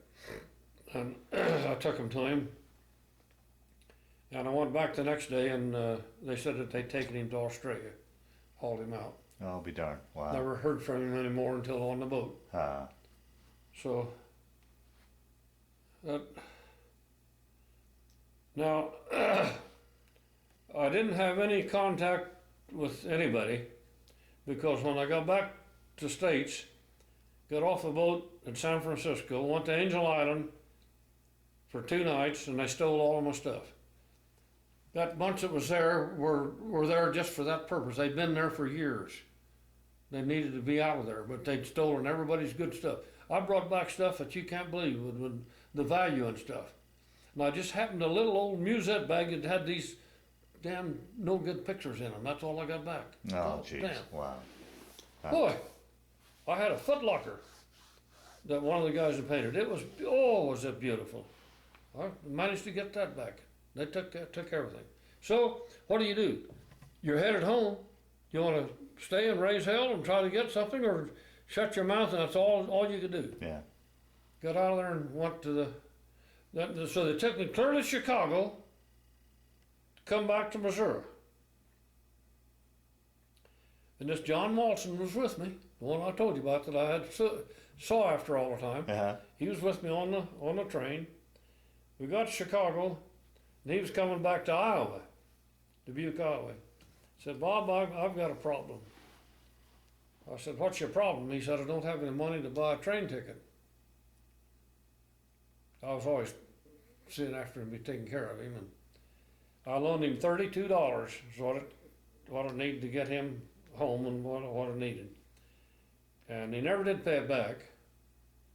And if you take that $32 and put it on interest, it would be thousands of dollars, see. But he came to Missouri as my best man at my wedding. So, is that right? yeah. So you were discharged in Chicago then? No. Oh.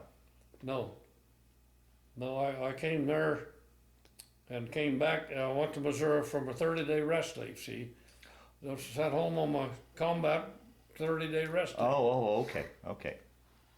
And then they sent me to Atlantic City, New Jersey on my rest leave. I had 2 weeks there on the boardwalk. Now, I went down to their big museum at that gymnasium, high school that they'd Army taken over to get reassigned. And talked to this sergeant. He said, see, according to your records here, he said, you wanted to be a pilot. You wanted flight training. I said, yes, I did. He said, I can still do it. Well, I said, you can? Yes, I can. He said, I sure can. He said, come back tomorrow, and he said, I'll work it out. I said, okay, I'll be back tomorrow.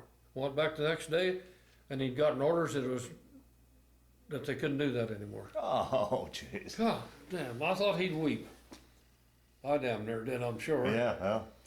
He said, now tell me where you want to go, where you want to be stationed. I said, I've never been west except through there on a damn livestock train. I'd like to be at a big base in the west. He said, what about Salt Lake City, Utah? Okay, well, that'll be all right. Now, what's roughly the time period? What year? This is in 1944. 44. Okay, so the war's Yeah. still going on. Okay. This is probably in October of 44. Oh, okay. Something like that. Okay. Anyway, he said, how do you want to travel? I said, I want to go by bus. I said, I want to see the country. I want to go by bus. I had a sister that lived in north of Greeley, the first town. Eaton? Eaton. She and her husband, he's a military infantry policeman guarding prisoners in the beet fields there. And she lives there, and I want to stop at Cheyenne and go down there. So I took the bus. Got off the bus about 9 o'clock that morning. Stopped through Cheyenne about 9 o'clock that morning. And I called the base and told them where I was and where my sister was, and I hadn't seen her in several years. I'd like to go down there and just stay all night with them at least, and then come on in. The guy says, well, I can't get a hold of the commanding officer. He said, I'll get a hold of him and call you back. I said, okay, 9 o'clock. So 2 that afternoon, I finally called back and said, what in the hell's going on? You had all this time? He said, well, he told me to tell you to get here as quick as you can. If you don't, you'll be considered to be AWOL. court-martial, AWOL, you bet. So I went over to the ticket counter and bought a bus ticket for 4 days down to Eaton, Colorado. Now, you've heard enough about me, you know. Yeah. You can guess that. Yeah. I went down there and I never told them, but they guessed it. They kind of guessed it. And I wouldn't show them anything. But went out to the beet field and saw these German prisoners, met some of them, talked to them, and he had a super assignment. He went over on a boat, picked them up, and brought the boatload back, went back, and he was a nice guy. This is your brother-in-law? Yeah. Yeah, okay. A lot of those guys came back to the States, I'm sure, living here in Well County now, bound to be. But anyway, so when I got to Salt Lake City, I went in the motor pool, and sitting behind the first sergeant's truckmaster's desk was a sergeant that I had seen just before I came to the States. I had inspected his motor pool. I was a motor pool inspector. The inspector general had me pick out 5 men and teach them to be inspecting, and flew us all around. Huh. And we were inspecting before we came back. For a month we did motor pool. I inspected his motor pool. And he sat behind the desk. He said, damn you, Shields. He said, you're supposed to be sitting here. He said, that's what it says. I said, no. I changed my MOS, whatever it is, number. I said, I'm not anything now but a truck driver. Oh, he said, yes, you are. He said, they didn't. He said, cables didn't change that for you. He said, you just thought you did. He didn't change that. He said, oh, God. He still got after me.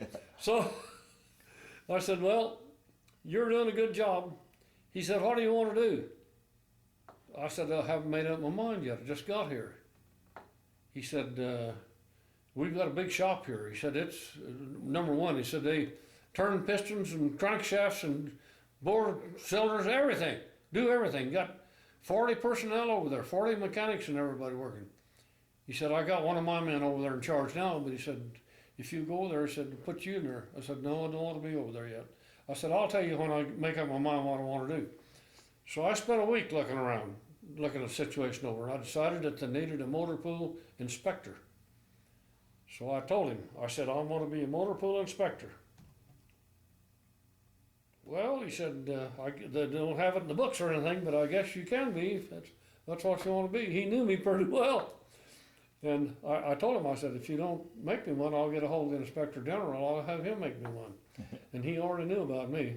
So anyway, he said, okay, you be inspector. And I said, I want one man to ride with me, a guard. Okay, and I want a weapons carrier. I know they're rough riders, but they're nice and open, and all. That's what I want. They had 40 civilians hired as drivers. And I don't know how many Army personnel drivers. It was a big outfit. Yeah. So they weren't checking the tires, they weren't checking the oil, they weren't doing a damn thing. Most of them were women, and the officers were sexing them, and it was just a big deal. And I found out that everybody that was there had been there 6, 8, 10 years. They all knew everybody, and when they had overseas shipping, had an order to send 10 or 12 or 15 men overseas, they always took the veterans that were coming in. Never sent anybody there. They're all alone. So so then about that time I went on deer hunt. I went down to the ordnance,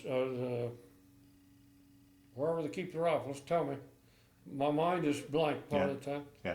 Anyway, I went down to check out a rifle. I went down there at noon, and a colonel sitting in there, and they had his overseas stripes and everything.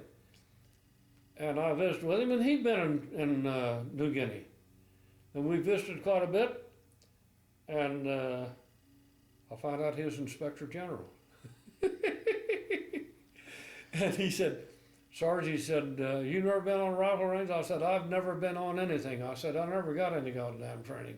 He said, well, you're going to get some now. And he said, I'm the only one here. He gathered the machine guns, everything up. He had driving the Jeep, loaded that thing up. We went out, and he had him pull the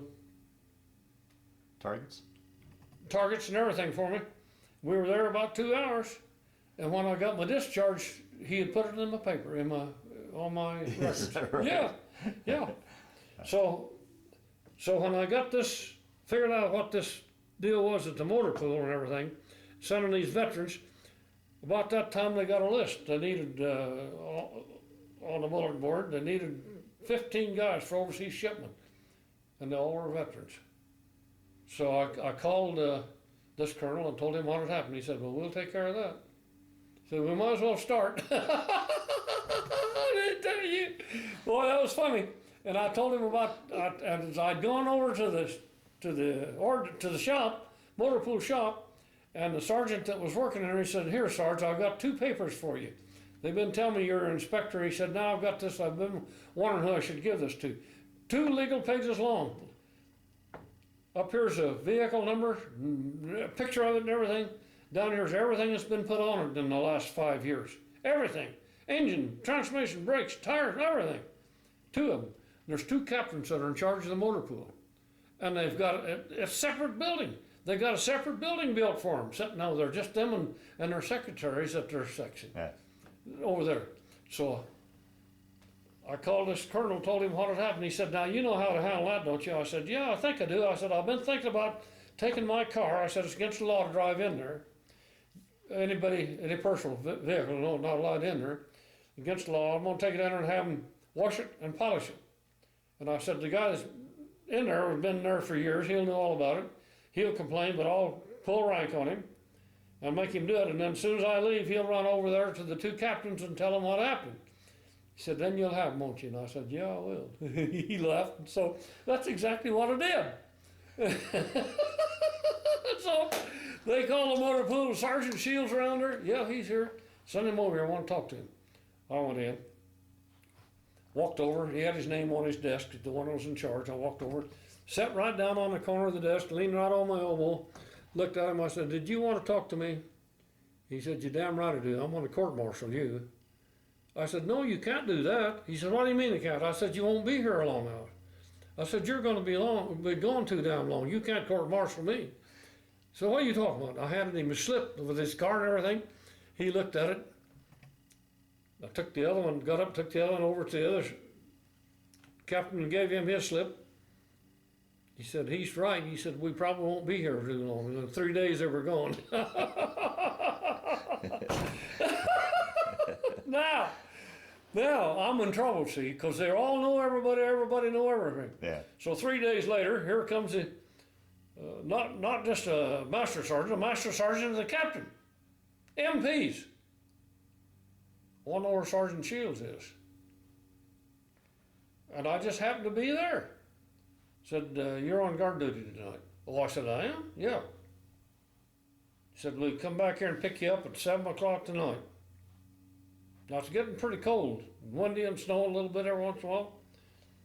I said, fine. This was about 3 in the afternoon. They're telling me all this. So I went down, I remember now where it was, to get the guns, the ordnance. I went down to the ordnance depot and I took out a M1 rifle and a bandolier of ammunition. Checked them out. Went back to the motor pool, laid them in there. I went and got something to eat, came back, and at 7 o'clock I was there. When they drove up, I went out and I had that ammunition around got the gun loaded, fully loaded, the M1. Walked out there and got on the back seat and sat down. And that captain and that master sergeant were just having fits. I said, I'm a guard. You told me I was a guard. Let's go. I said, if it's valuable enough to put a veteran on guard, he said, this veteran knows what to do when he's on guard. And I said, I'm prepared.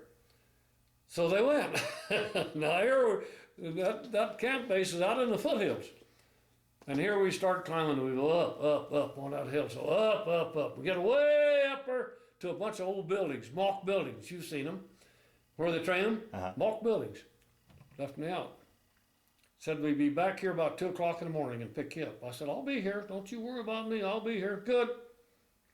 I got out. I stayed where the wind was blowing and it was cold, but I was dressed for it because I knew it was going to be a bad situation. I was told where it was going to be. So I got set, and here about 1:30 I see the lights and hear the Jeep seemed way down there. Took him 30 minutes to get up there. Come up there, and as he come through in between these two buildings at the west end, I'm standing right around where they can't see me. And just as soon as he got past me, I stepped out behind the Jeep and hollered real loud, halt. He halted right quick. He halted, and I jumped over there and jerked the door open and had that driver out of there and had his pistol. And I was looking right at the captain. I said, you get your goddamn hands up there where I can see them, or you won't have any. And I mean keep them up there. I took this sergeant around, made him spread out on the hood, I had his ammunition. I walked around to the captain, took his away from him, got him out, spread him out over there. They think I'm going to kill him. They kept telling me who they are. I said, I don't know who the hell you are. I never saw you before. I said, you're up here. I said, what are you doing up here? What do you want up here? What have we got up here that's valuable? I scared the hell out of them.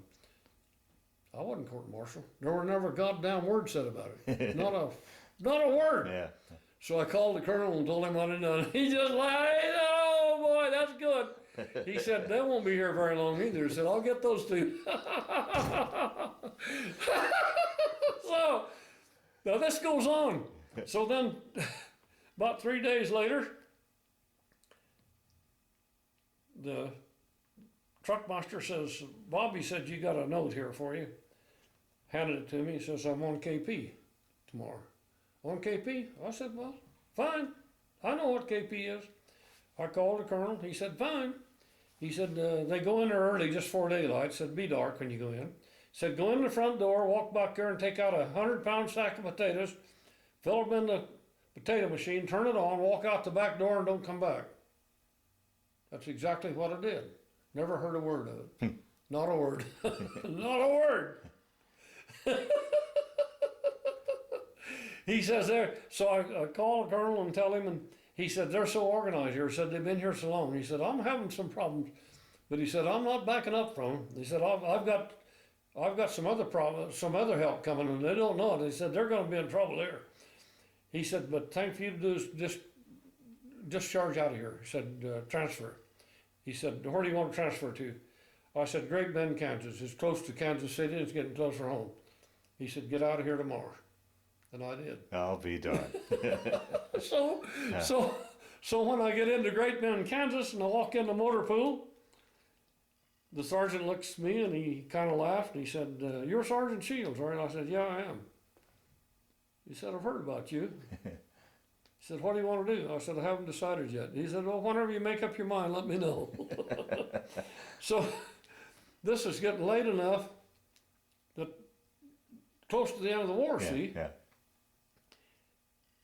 They're taking these trash trailers, these 50-foot trash trailers, and hauling Army vehicles to Kansas City and selling them. already starting to sell the Army vehicles. Their guns and their ammunition and everything going to the dump, taking it all. That dump, I'd hauled truckloads of rifles and stuff, good stuff, every bit of it. So I tell the truck master, I said, I want a crash trailer. You got 3 guys running them. I said, fire them all. I said, I'll do whatever needs to be done. They don't need them. He said, what are you saying? I said, I want to spend a day here working on over it. I put lights all over it, crash lights, train lights, and everything. They're long. And when you go through town, if you go through a town, the old towns had stoplights in the center, and they're too long. You can't get around, can't get through. So I put all those lights on, and I picked out the tractor that I wanted was a cab over, the biggest that they made. Big cab over, all front wheel drive, everything. So I said, I want 1 guard. Yep, he said, you have a guard. So I got the first load loaded, called up to for the guard, and they said they're having trouble getting the guard to want to go. What do you mean, guard want to go? He said, well, they never wanted to go on those trips. He said the drivers are crazy and they spend too much time. They're always stopping someplace, messing around. I said, you got a guard, an older man, one from New Guinea, if you got one, send him down here. This old guy came, had his stripes and everything, older guy, pistol on him. I said, you're going with me. He said, fine. I like to drive fast. And my trip ticket said I could drive any goddamn speed I wanted, any way I wanted. And I scared the hell out of that guard. I'll tell you, I spooked him. But he wanted to make every trip after that with me. he said, I get him every time. We made that trip and unloaded that stuff and we was hauling more vehicles than the other 3 were. Going in and out, in and out, in and out. It was business. That was the way I've been about everything all my life, all my life. Getting in and out. So I came in one trip and he said, Bobby said, you've got a special order here. He said, there's been a long distance telephone call from Kearney, Nebraska. So they want you to bring a crash trailer up there. Special for you. They've asked for you. And he says, this trip ticket says the same thing. They insisted to be on her that you are in charge of everything. And here's fuel tickets, where you can buy gasoline anytime and go and take your guard and go. So I got up there, and when I got at Kearney at the air base, there was a military jeep, 2 officers in it, and I stopped. They stopped me, and I stopped, and I said, follow me. Went around in front of the hangar, stopped in front of the hangar, and they had big forklift, lifted up 2, 3, 4, 4 big boxes, just fit the trailer. And they had a dozen guys with lug chains and padlocks, chaining them down and padlocking them. No keys or nothing, just padlocking them down. That was it. The extra links, they just had link cutter and cut them off. That was it. I said, what in the hell is that? And they said, well, we don't know. And you probably guessed now, 4 big boxes. Well, I went. My trip said I was to go to Oklahoma City, the air base there. And I got into Oklahoma City in the middle of the night. And on the way down, as I was going through Kansas, they were redoing the highways, 2-lane concrete, tearing up sections and building. And I went down through that stuff, zigzagging down through there as fast as that thing would run. 60 about as fast, 65 about as fast as that tractor would run. Down through there, and all at once here's a highway patrolman behind, these lights on, his siren on. He followed me for 25 miles before he could get around me. When he finally got around me, he pulled around me, slowed down in front of me, and stopped me. And boy, and he came back and was he mad. God damn, he was mad. And I just opened the door and just stepped out of the first step. I'm up high as his shoulders. And He says, God damn you. He says, you gone as far as you're going to go. He said, you're in trouble. I said, I'm not in there as much trouble as you're in. If you don't get that damn car out of it, I'm going to run right over the top of it. He reached down and clipped his button off the top of his pistol. And when he did, my sergeant that was with me stuck him in the ribs with his pistol. He said, you touch that gun and I'll blow a hole right through you. And I said, here's my trip ticket, I want you to look at it. He said, I don't need one. I said, look at the damn thing and read it. And I made him read it. He said, okay, he says, it's all right for me to go. He was scared to death. He was about 27, 28 years old. He'd missed a draft by getting into the State Department or something, see? Yeah. So anyway, he ran back and cranked that up, and boy, he buzzed out there. We never saw him anymore either. So when we get into Oklahoma City, I've got a radio contact with them, and they said, we're going to meet you out of town, about 10 miles out of town, and then you follow us. He said, you're too long to go through town where we're taking you. Said, we got a route to go where you could get through around the corner and everything. And this was MPs. And they so then followed them, we went to Oklahoma City. And as we're going, I could see out southeast of town, lights all lighted up. I thought, at 2 o'clock in the morning, and they're playing, what in the hell are they doing out there with all those lights? I couldn't believe it. That was the air base. That was the airplane that bombed Japan that was sitting there waiting for these airplanes. Is that right? Oh, damn right. And there was at least 30 guys in white coveralls and scaffolding up and everything to put the engines on. And when I pulled in there and stopped, here they immediately, in 10 minutes, they got the boxes all broken down, the chains cut off, the boxes tore down, and got them the engine setting up on the scaffolding. Wow. Kearney, Nebraska, at that air base, they souped those engines up. They'd worked them over. That's all it was. And I felt pretty proud of myself. Oh, sure. So I was sent to South Dakota, to Rapid City, not Rapid City.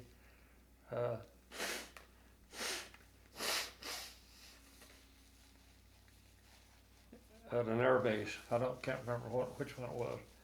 An air base in a gymnasium, and they had about 10 officers with desks, and I happened to catch a major talking to the guys that were there getting their discharge papers, trying to talk them into joining, staying back in the military, joining the military, or joining, what is it that the ones at home join, what is it? National Guard? National Guard. National Guards. I wouldn't join anything, wouldn't sign anything. I said, all I want is my discharge papers. I said, I'm not signing another thing, nothing. He said, well, you've been truckmaster and you've been sergeant, and he said, you should have been tech. I said, I know that, and I didn't care about it. I said, that's behind me. He said, well, we'll give you a tech sergeant rating. He said, would you like to be a commissioned officer? I said, no. He said, well, it's possible to do that. I said, no, it's not possible for me. Warrant officer, see. I said, no. I said, I'm getting out of here. I want out. And I got out. And I've been out ever since. I've never used a nickel's worth in all the farms and ranches that I've owned, that I've had through the years. And that's been several of them. Never taken advantage of the GI Bill? I've never used any GI Bill on anything. Is that right? And everything that I bought would have renters on it for them, and I would release it to them under one condition. They couldn't be in the government program. I don't believe in that bullshit. Yeah. I just don't believe in it.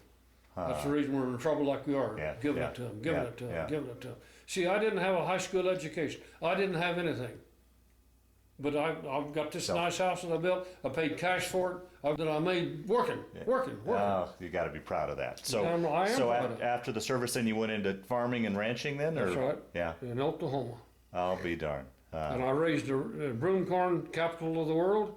I raised the best broom corn that's ever been raised there. Before I got there and after I got there too. So after you got out of the service, you said you signed up for the veterans. Farm veterans training. There was about 40 of us in it. Uh-huh. And I taught electric welding. Nobody knew how to teach welding. Said, well, I taught them all how to weld.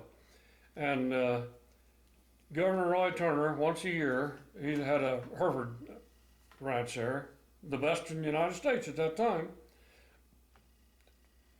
Each year he would have a judging contest, and it was open to the world. Everybody could come that wanted to participate. And he'd take 2 big fat steers and put them underground and cook them. And he had bleachers set up and everything. And he had 3 men hired, professional judges to judge the cattle, place the cattle. And so I asked these veterans that I was working with if they knew anything about judging cattle. Well, some of them, a lot of them had cattle, and I said, well, I can teach you that. I got that in high school. And I had a teacher that was real good. We went to Kirksville, Missouri to the Thousand Hills Ranch. They had Angus cattle, and we practiced judging there. And I knew that pretty good. I said, Governor Turner says that he's going to give prizes to the Veterans Training Program. There's 60 of them in Oklahoma, and all 60 of them signed up. So we might as well learn if we're going to go down there, let's learn how to judge. So we went out and got people's cattle, and we had 2 months to work on it. And I got them working as good as I could with them, and looking pretty good. So we went down, and when we went in and signed in, I was contestant number 1115. Now, how many more came after I did, I don't know, but I was that number. So then when they gave out the awards and everything, this is up on a platform and everything. It's all real professional. We had about 5 classes of females and 4 classes of bulls, seemed to me like something like that. And there was 4 head in each class, separate. And so then he gave out the award to the Veterans Training Program, and our group run it.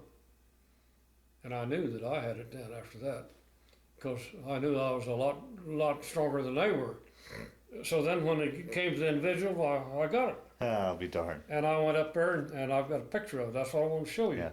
I don't know what I did with it. Yeah, we'll look for it after the interview. Anyway, he said, what do you do? I said, I farm. He said, do you have any cattle? Yeah, I said, I've got a few. He said, what do you have? I said, I've got Angus. Oh, he said, you do? Well, that's good. I said, yeah, I like Angus pretty good. He said, you only missed one. I said, no, I didn't miss any. He said, what do you mean? He said, you got 1 switch here. I said, no, I don't know. I said, when you get to Chicago with your bulls, and that one that you say I've got the switch on, the one I got the switch on, I said, it'll be the other way around. I said, you got 3 judges, but I'll tell you they're going to be embarrassed. Well, he said, could be right. He said, you got all the rest of them right. I said, I knew that. So, wasn't very long after that, his herdsman called me. He said, would you like a job? I said, no, I've got a job. I'm a farmer, and I've got cattle, and got all I can handle. Well, he said, the governor would like to hire you. I said, no. I said, for one thing, I don't like Herefords. I said, they got too many things I don't like about them. So then, after the Chicago, see, that was Denver then. Used to be Chicago's used to be the place, like Denver is. It was as big as Denver was. Yeah. Everything went there. And Herefords always did real well. In fact, in the carcass contest, it was always Herefords, because there wasn't any Angus showing there. And when Angus finally started showing there, the next 48 years, they won 44 of the carcass contests. Wow. And they still do. So anyway, after that judging, governor of the state called me. I said, no, you're wasting your time. I said, why don't you sell that bunch and get you some Angus? But anything that I've done through my lifetime, I've done pretty dadgum good. It sounds like it, And yeah. I had to, well, the National Angus Association, I organized the Colorado Junior Angus Association, and we had our state show here at Colorado Springs, at State University, first time, and Governor Dan Thornton judged it. You don't start at the bottom, you start at the top.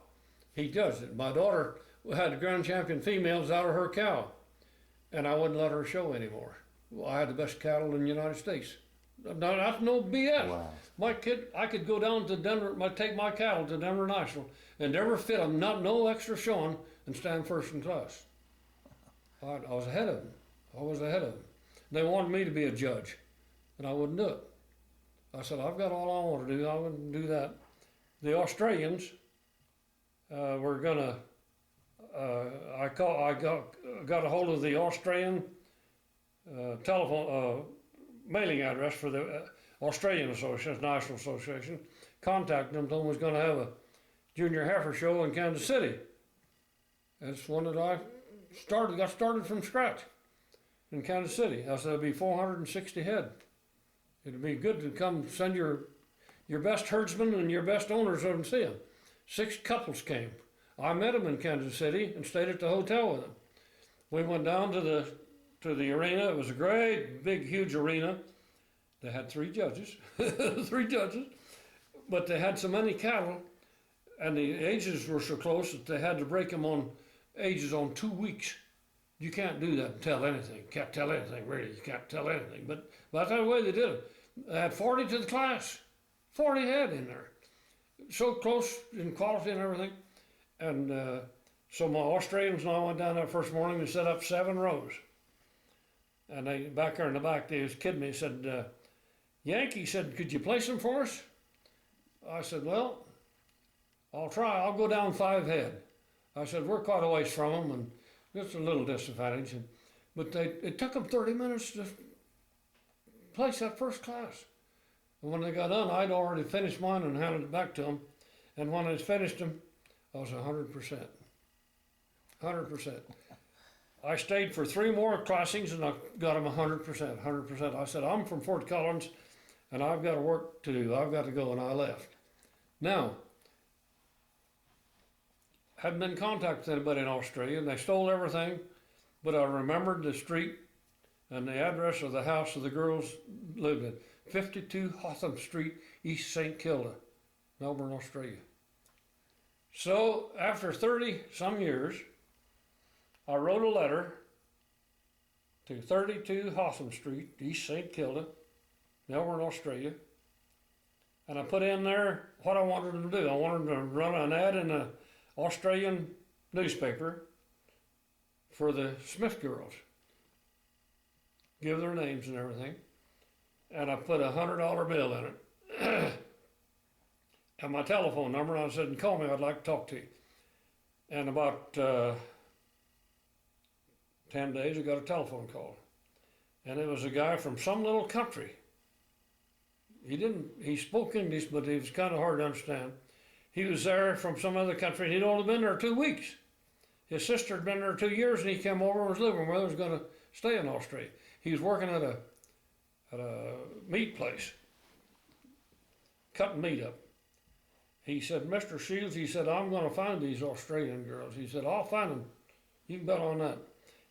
He ran the ad, and when the ad came out in the Australian paper, now I might weep again. Yeah. But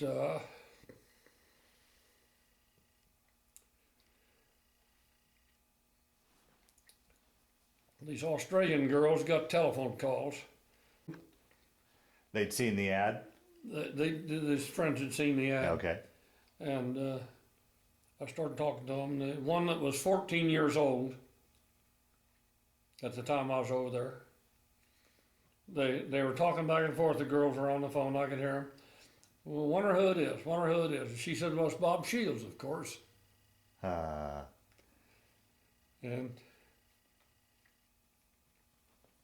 I got with them. And when I went over there, I picked up the day that the Australians were having their National Angus show in Melbourne. And I got in Melbourne the day before that they were to have it. Got off the airplane about 2 in the afternoon and went to one of them's home that I was going to stay with. And they started collecting them in the house. And about 8 o'clock that night, she told all of them, "We got to go home now. Got to go home now." "Why is that?" "Well, Bob's got to get to bed early. He got to get up early in the morning."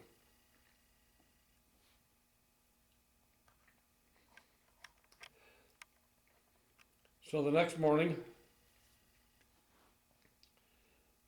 there's a knock on the door, and she went to the door and wanted to know if Bob Shields there. And so I went, and he said, it was a chauffeur. He said, "I've got to pick you up. Come follow me." And I opened the back door and got in and sat down. There was a man there, and he was a Minister of Agriculture.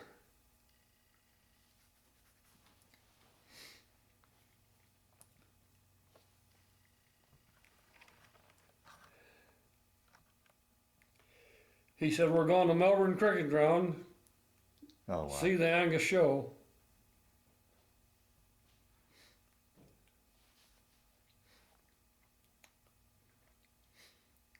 Full circle, huh?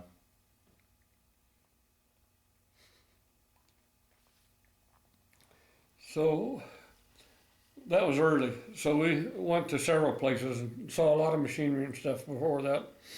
The other breeds were having open house and they had food every place. We got back to the Angus part, went in and sat down on the bleachers at 10 o'clock. And they led their first group of females. And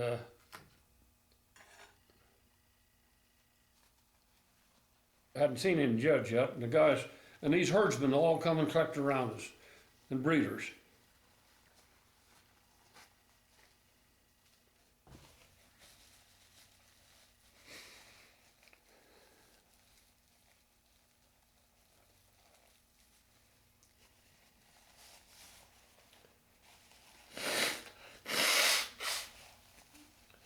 After the cattle got in, about 10 minutes later, the judge walked in. I knew him.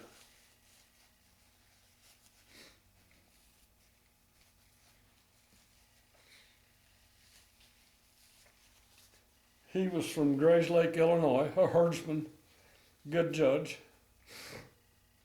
And he started judging these cattle. Well, before he started, one of the guys in the back, they all laughed. One of them says, "Yank, can you play some for us?" Yeah. Probably the same. Yeah, yeah. I said, "I'll go down 3. I said, "There's not very many. There's only 10 or 12 in the class. Go down 3. So he marched around and judged them, and I handed back, and I got them exactly right. And 4 classes, I had them all exactly right. 5th class came in, and when he was picking his top female in that class, and then the one he picked for 2nd place in that class, he switched type, and you can't do that. When you got a type, you stay with that type. You cannot switch type. He switched type, and when he did, the one he put in 3rd place should have been the one in 2nd place. Then she would have been eligible for reserve championship. And when he did that, he left his reserve champion in 3rd place. And I passed back, and they all laughed. "He missed one." I said, "No, judge messed up." I said, "He'll figure it out after a while." I said, "He messed up. That's bad." I said, "Now the lady that owns that heifer can't have a reserve champion." They all laughed, thought that was funny. Well, we were invited, my wife, the lady I was staying with, and this Minister of Agriculture, all 4 of us were invited to the Angus banquet and presentation of trophies and dance that night. We sat at the head table. And they asked us to go a little early, so we got a little bit early. And I liked it, getting early just to visit with them. They were kidding me about missing one. And just before we were getting ready to sit down, finally the judge walked in. And when he saw me, he walked right straight to me. He said, "Bob, did you get to see the judging today?" And I said, "Yeah, I got to see it." He said, "How'd you like it?" I said, "I thought it was real good." I said, "I was with you on everything except on one class." "Oh, damn," he said, "I'll never live that down." He said, "I've been weeping about that. I apologized a dozen times for the lady that owned that little heifer." I'll be darned.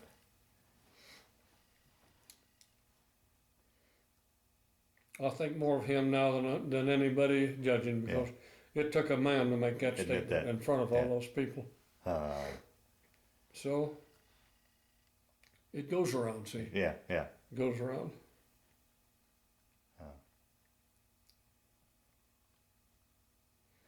But I've been that way. I've got horses in that pasture that are as good as in the United States. Is that right? I sure have. Damn right. I had a new colt last week, and that colt's mother is the daughter of the world's fastest quarter horse stud. Wow. Now, what do you breed a horse like that to?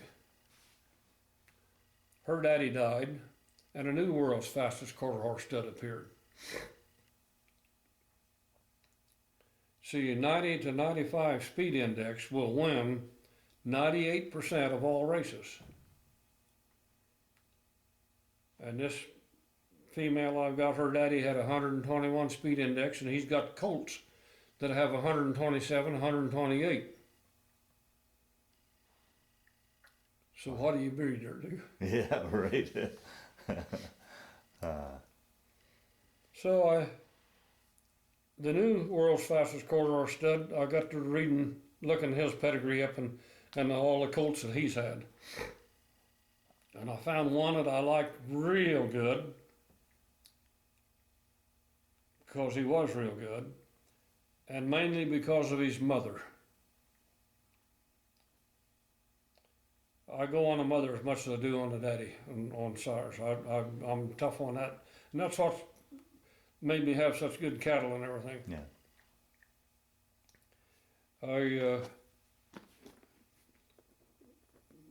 This stud's mother is a daughter of EasyJet. And EasyJet is considered to be the top quarter horse stud that's ever been born. And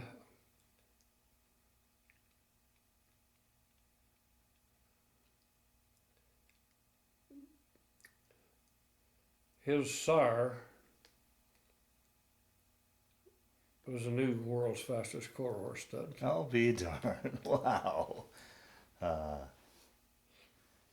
So I've got a 3-year-old gelding bred the same way, and I've got this colt. And then I've got some others down there that are good too. But this mother that I like so good is the top brood mare of the nation. She ran 7 races. The first one was a grade 3 race. They grade them 1, 2, and 3. Grade 3, they don't have to be so good to run it at. And she won that by so many lengths and everything that they made her eligible to run in a grade 1 race. Normally they run several years and build up to it. But they put her right in that grade 1 race, and she won it. She ran 5 more grade 1 races and run all 6 of them. And her track earnings was $1,030,000. I'll be darned. That's unheard of. Yeah. Now that's not what made her good. I didn't like her. That didn't make me like her so good. Her mother and her grandmother was as good as she was. Well, I'll tell you, that as far as I'm concerned, that's the best bred stud in the United States. And I've got 2 colts out of him. And I got a mare bred back to him. That mare's bred back to him for next year. I'll be darned.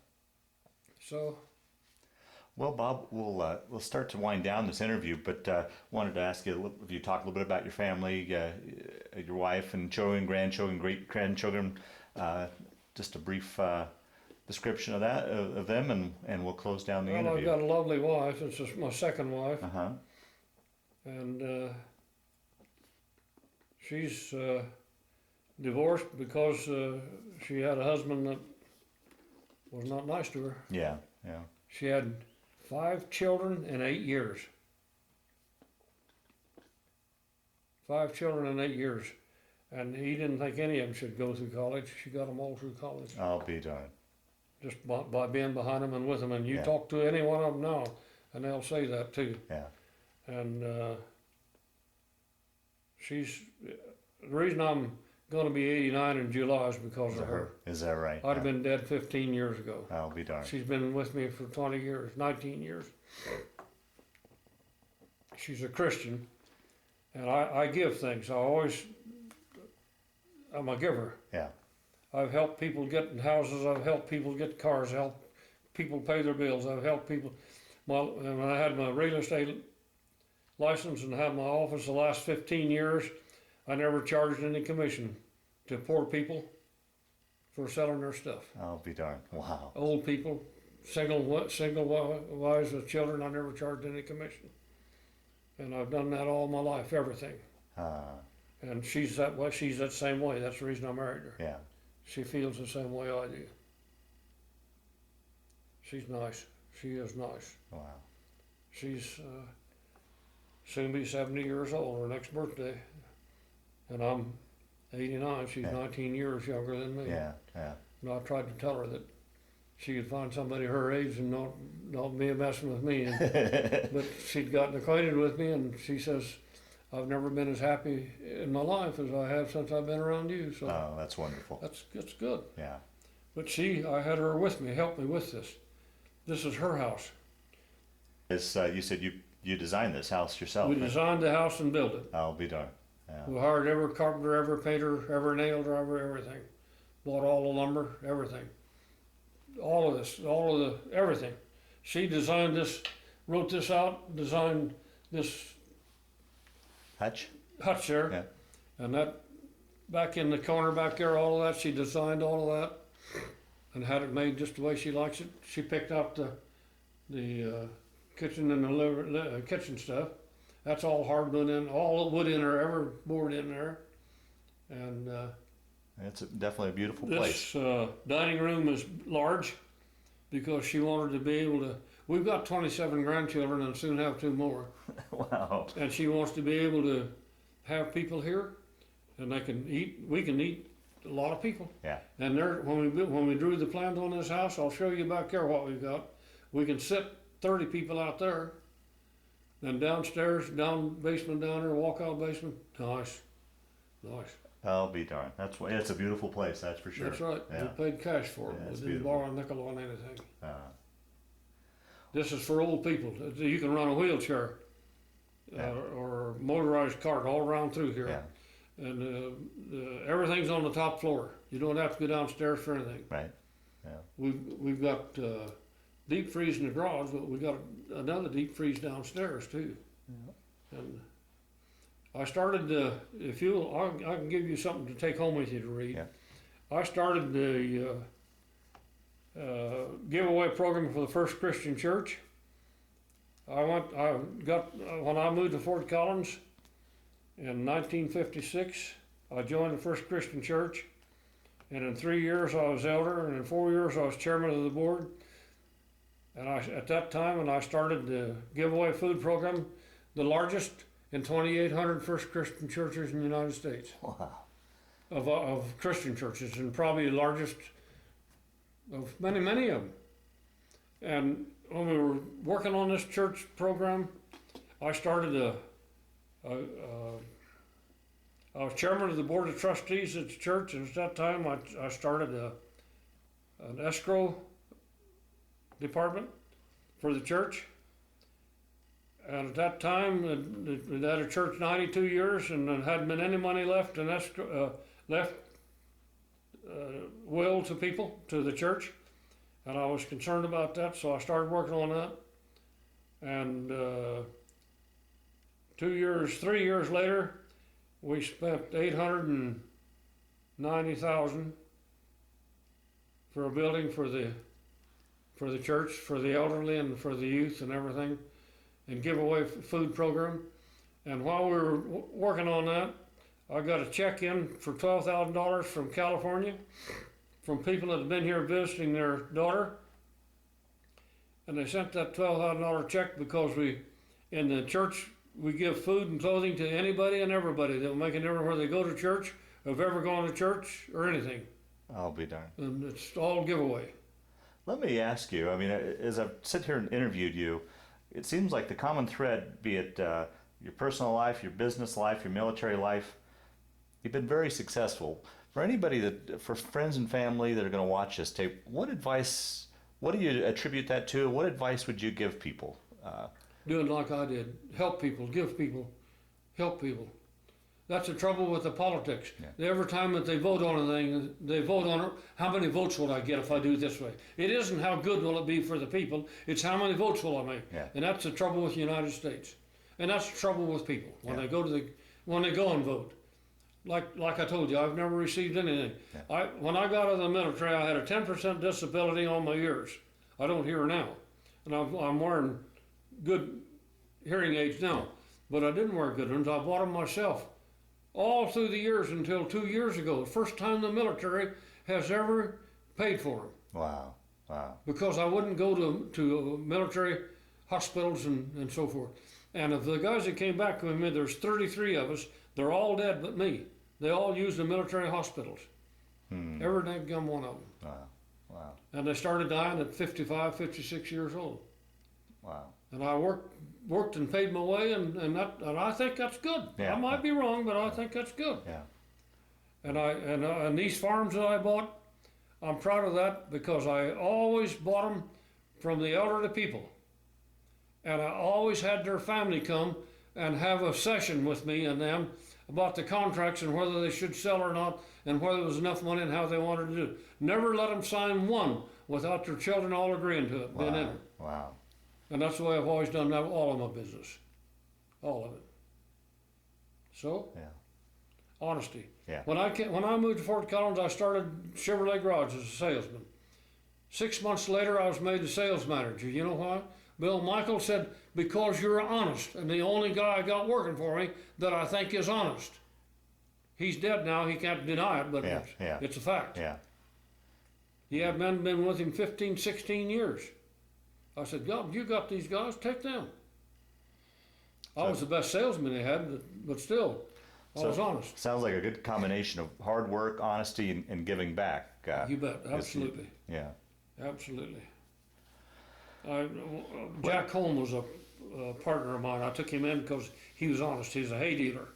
When I bought hay, it's hard to find somebody that'd be honest with you. And he was honest, and he's a bookkeeper, good bookkeeper, so I had him come in with me. And I took him in, and every sale I made, anything I made, half of it was his. Set him up real good. I liked him, loved him, he was good. He died about 2 months ago, Jack Holm. But anyway, I had one lady that came in from Wyoming and had a house down here, and she was a single woman. And we closed it, sold it for her and closed it, and when we closed it, she was weeping. She said, I don't have any money now. Said, this takes everything. I told the secretary to give her my commissions. And she did. Wow. And after that, every time anybody that we worked with that were hard up, we helped them. Wow. Did that. Wow. Well, Bob, we'll close down this interview. I want to thank you for sitting down to tell your story today, but more importantly, I want to thank you for your service to our country. No,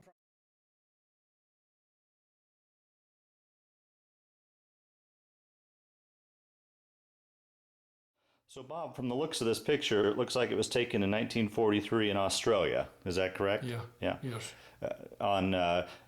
Were you back from New Guinea? On arrest leave from New Guinea. From New Guinea, okay. And then, Bob, this picture is when you first went down to Texas for boot camp? Yes. Okay. These are my farmer boys friends, Michigan and Iowa and Illinois, and they all were young. We stayed in the same tents together for nearly 2 years. We did everything together. Now, after the war, years later, did you guys ever have any sort of reunions or get-togethers at all? Yeah, oh well, that's good. That's a good one. Yeah. I can tell you how I managed it and how I did it, how I got on it and everything. Oh, is that right? Yeah, you bet. pretty much put in charge of it? Yeah. Oh yes. Yeah. Had them right here. Another house that I built just as big as this, right over there. Yeah. So you've kept in touch with your buddies over the years? Yes, Yeah. all through the years, but nobody to keep in touch all, with now. they all passed away, all 33 of them. Or 30, huh? This is a picture of the group that was out kangaroo hunting at Townsville, Australia, when we were waiting to get on the boat. And right behind where we're standing is a stream about 30 feet wide. You can't tell much about that picture. That's where I nearly drowned. Huh. Very close. Now, where are you in the picture there? I'm over here on the side, I think, over on the edge. Yeah. Okay. This is a picture of the Melbourne Cricket Grounds. And during World War II, that was the largest seating capacity athletic field in the world, so I was told, and I inclined to believe it because it was 84,000. And when we went in here to camp, there wasn't any place really to keep us, so they set some tents up. But before they set the tents up, in the top part of this, they put some plywood up in the bleachers, and that's where we were, and it was cold up there. And then they finally got these tents up, but when they put the tents up, I came down, moved down out of there, and went underneath the bleachers in storage rooms, and that's where we were. But the other troops used these tents, and it was right downtown. It's just like any town when it grows fast. It was in the country at one time, but at this time it wasn't. You know, and when you go downtown, the beer wagons, 50-gallon, 30-gallon wooden kegs beer that they were taking, hauling in and delivering in Melbourne, were on wagons and pulled by teams, by horses. And about the only cars that you saw on the road were little cars that had coke burners bolted on the back end that was making their fuel for them. Running by coal, huh? Did you say coal burners? Coke burners. Oh, coke. Huh. Furnished the gas for them. Huh. And that was Australia. There wasn't much, very few cars ever on the road. They had been in a war for 4 years already. And I'll tell you, they were suffering. It was tough. It was tough. Now, you had said years later, years after the war, you went back to Australia and revisited these grounds. I did. And when I went back, it was about 33, 35 years after World War II. And I went there, and I was an honored guest at that time. And they came and picked me up at the house where I was staying with one of the Smith girls. Picked me up and took me down and took me on about a 2.5 hour, my wife and I, on a 2.5 hour tour all through the Melbourne Cricket Grounds. And then when I go back the second time, this had all been torn down, but they left the playing field and everything was the same. And you couldn't get in the second time, not supposed to, but I did. I got in and got to see it. I told you that before on the rest of that. But it, and it's, the seating capacity and everything is 3 times larger than it was originally. They spent $32 million, they said, to rebuild it. And it's nice. This is a picture of Roy Turner in Oklahoma. He's a state governor. He has a large Hereford ranch, real large, and the best in the United States at that time. That was back several years ago. And he would kill 2 big steers, bury them in the ground, cook them, and people would come from 4 or 5 states around, or even further than that. He'd have judging. He had his show cattle out, and they'd judge him, and he'd give prizes.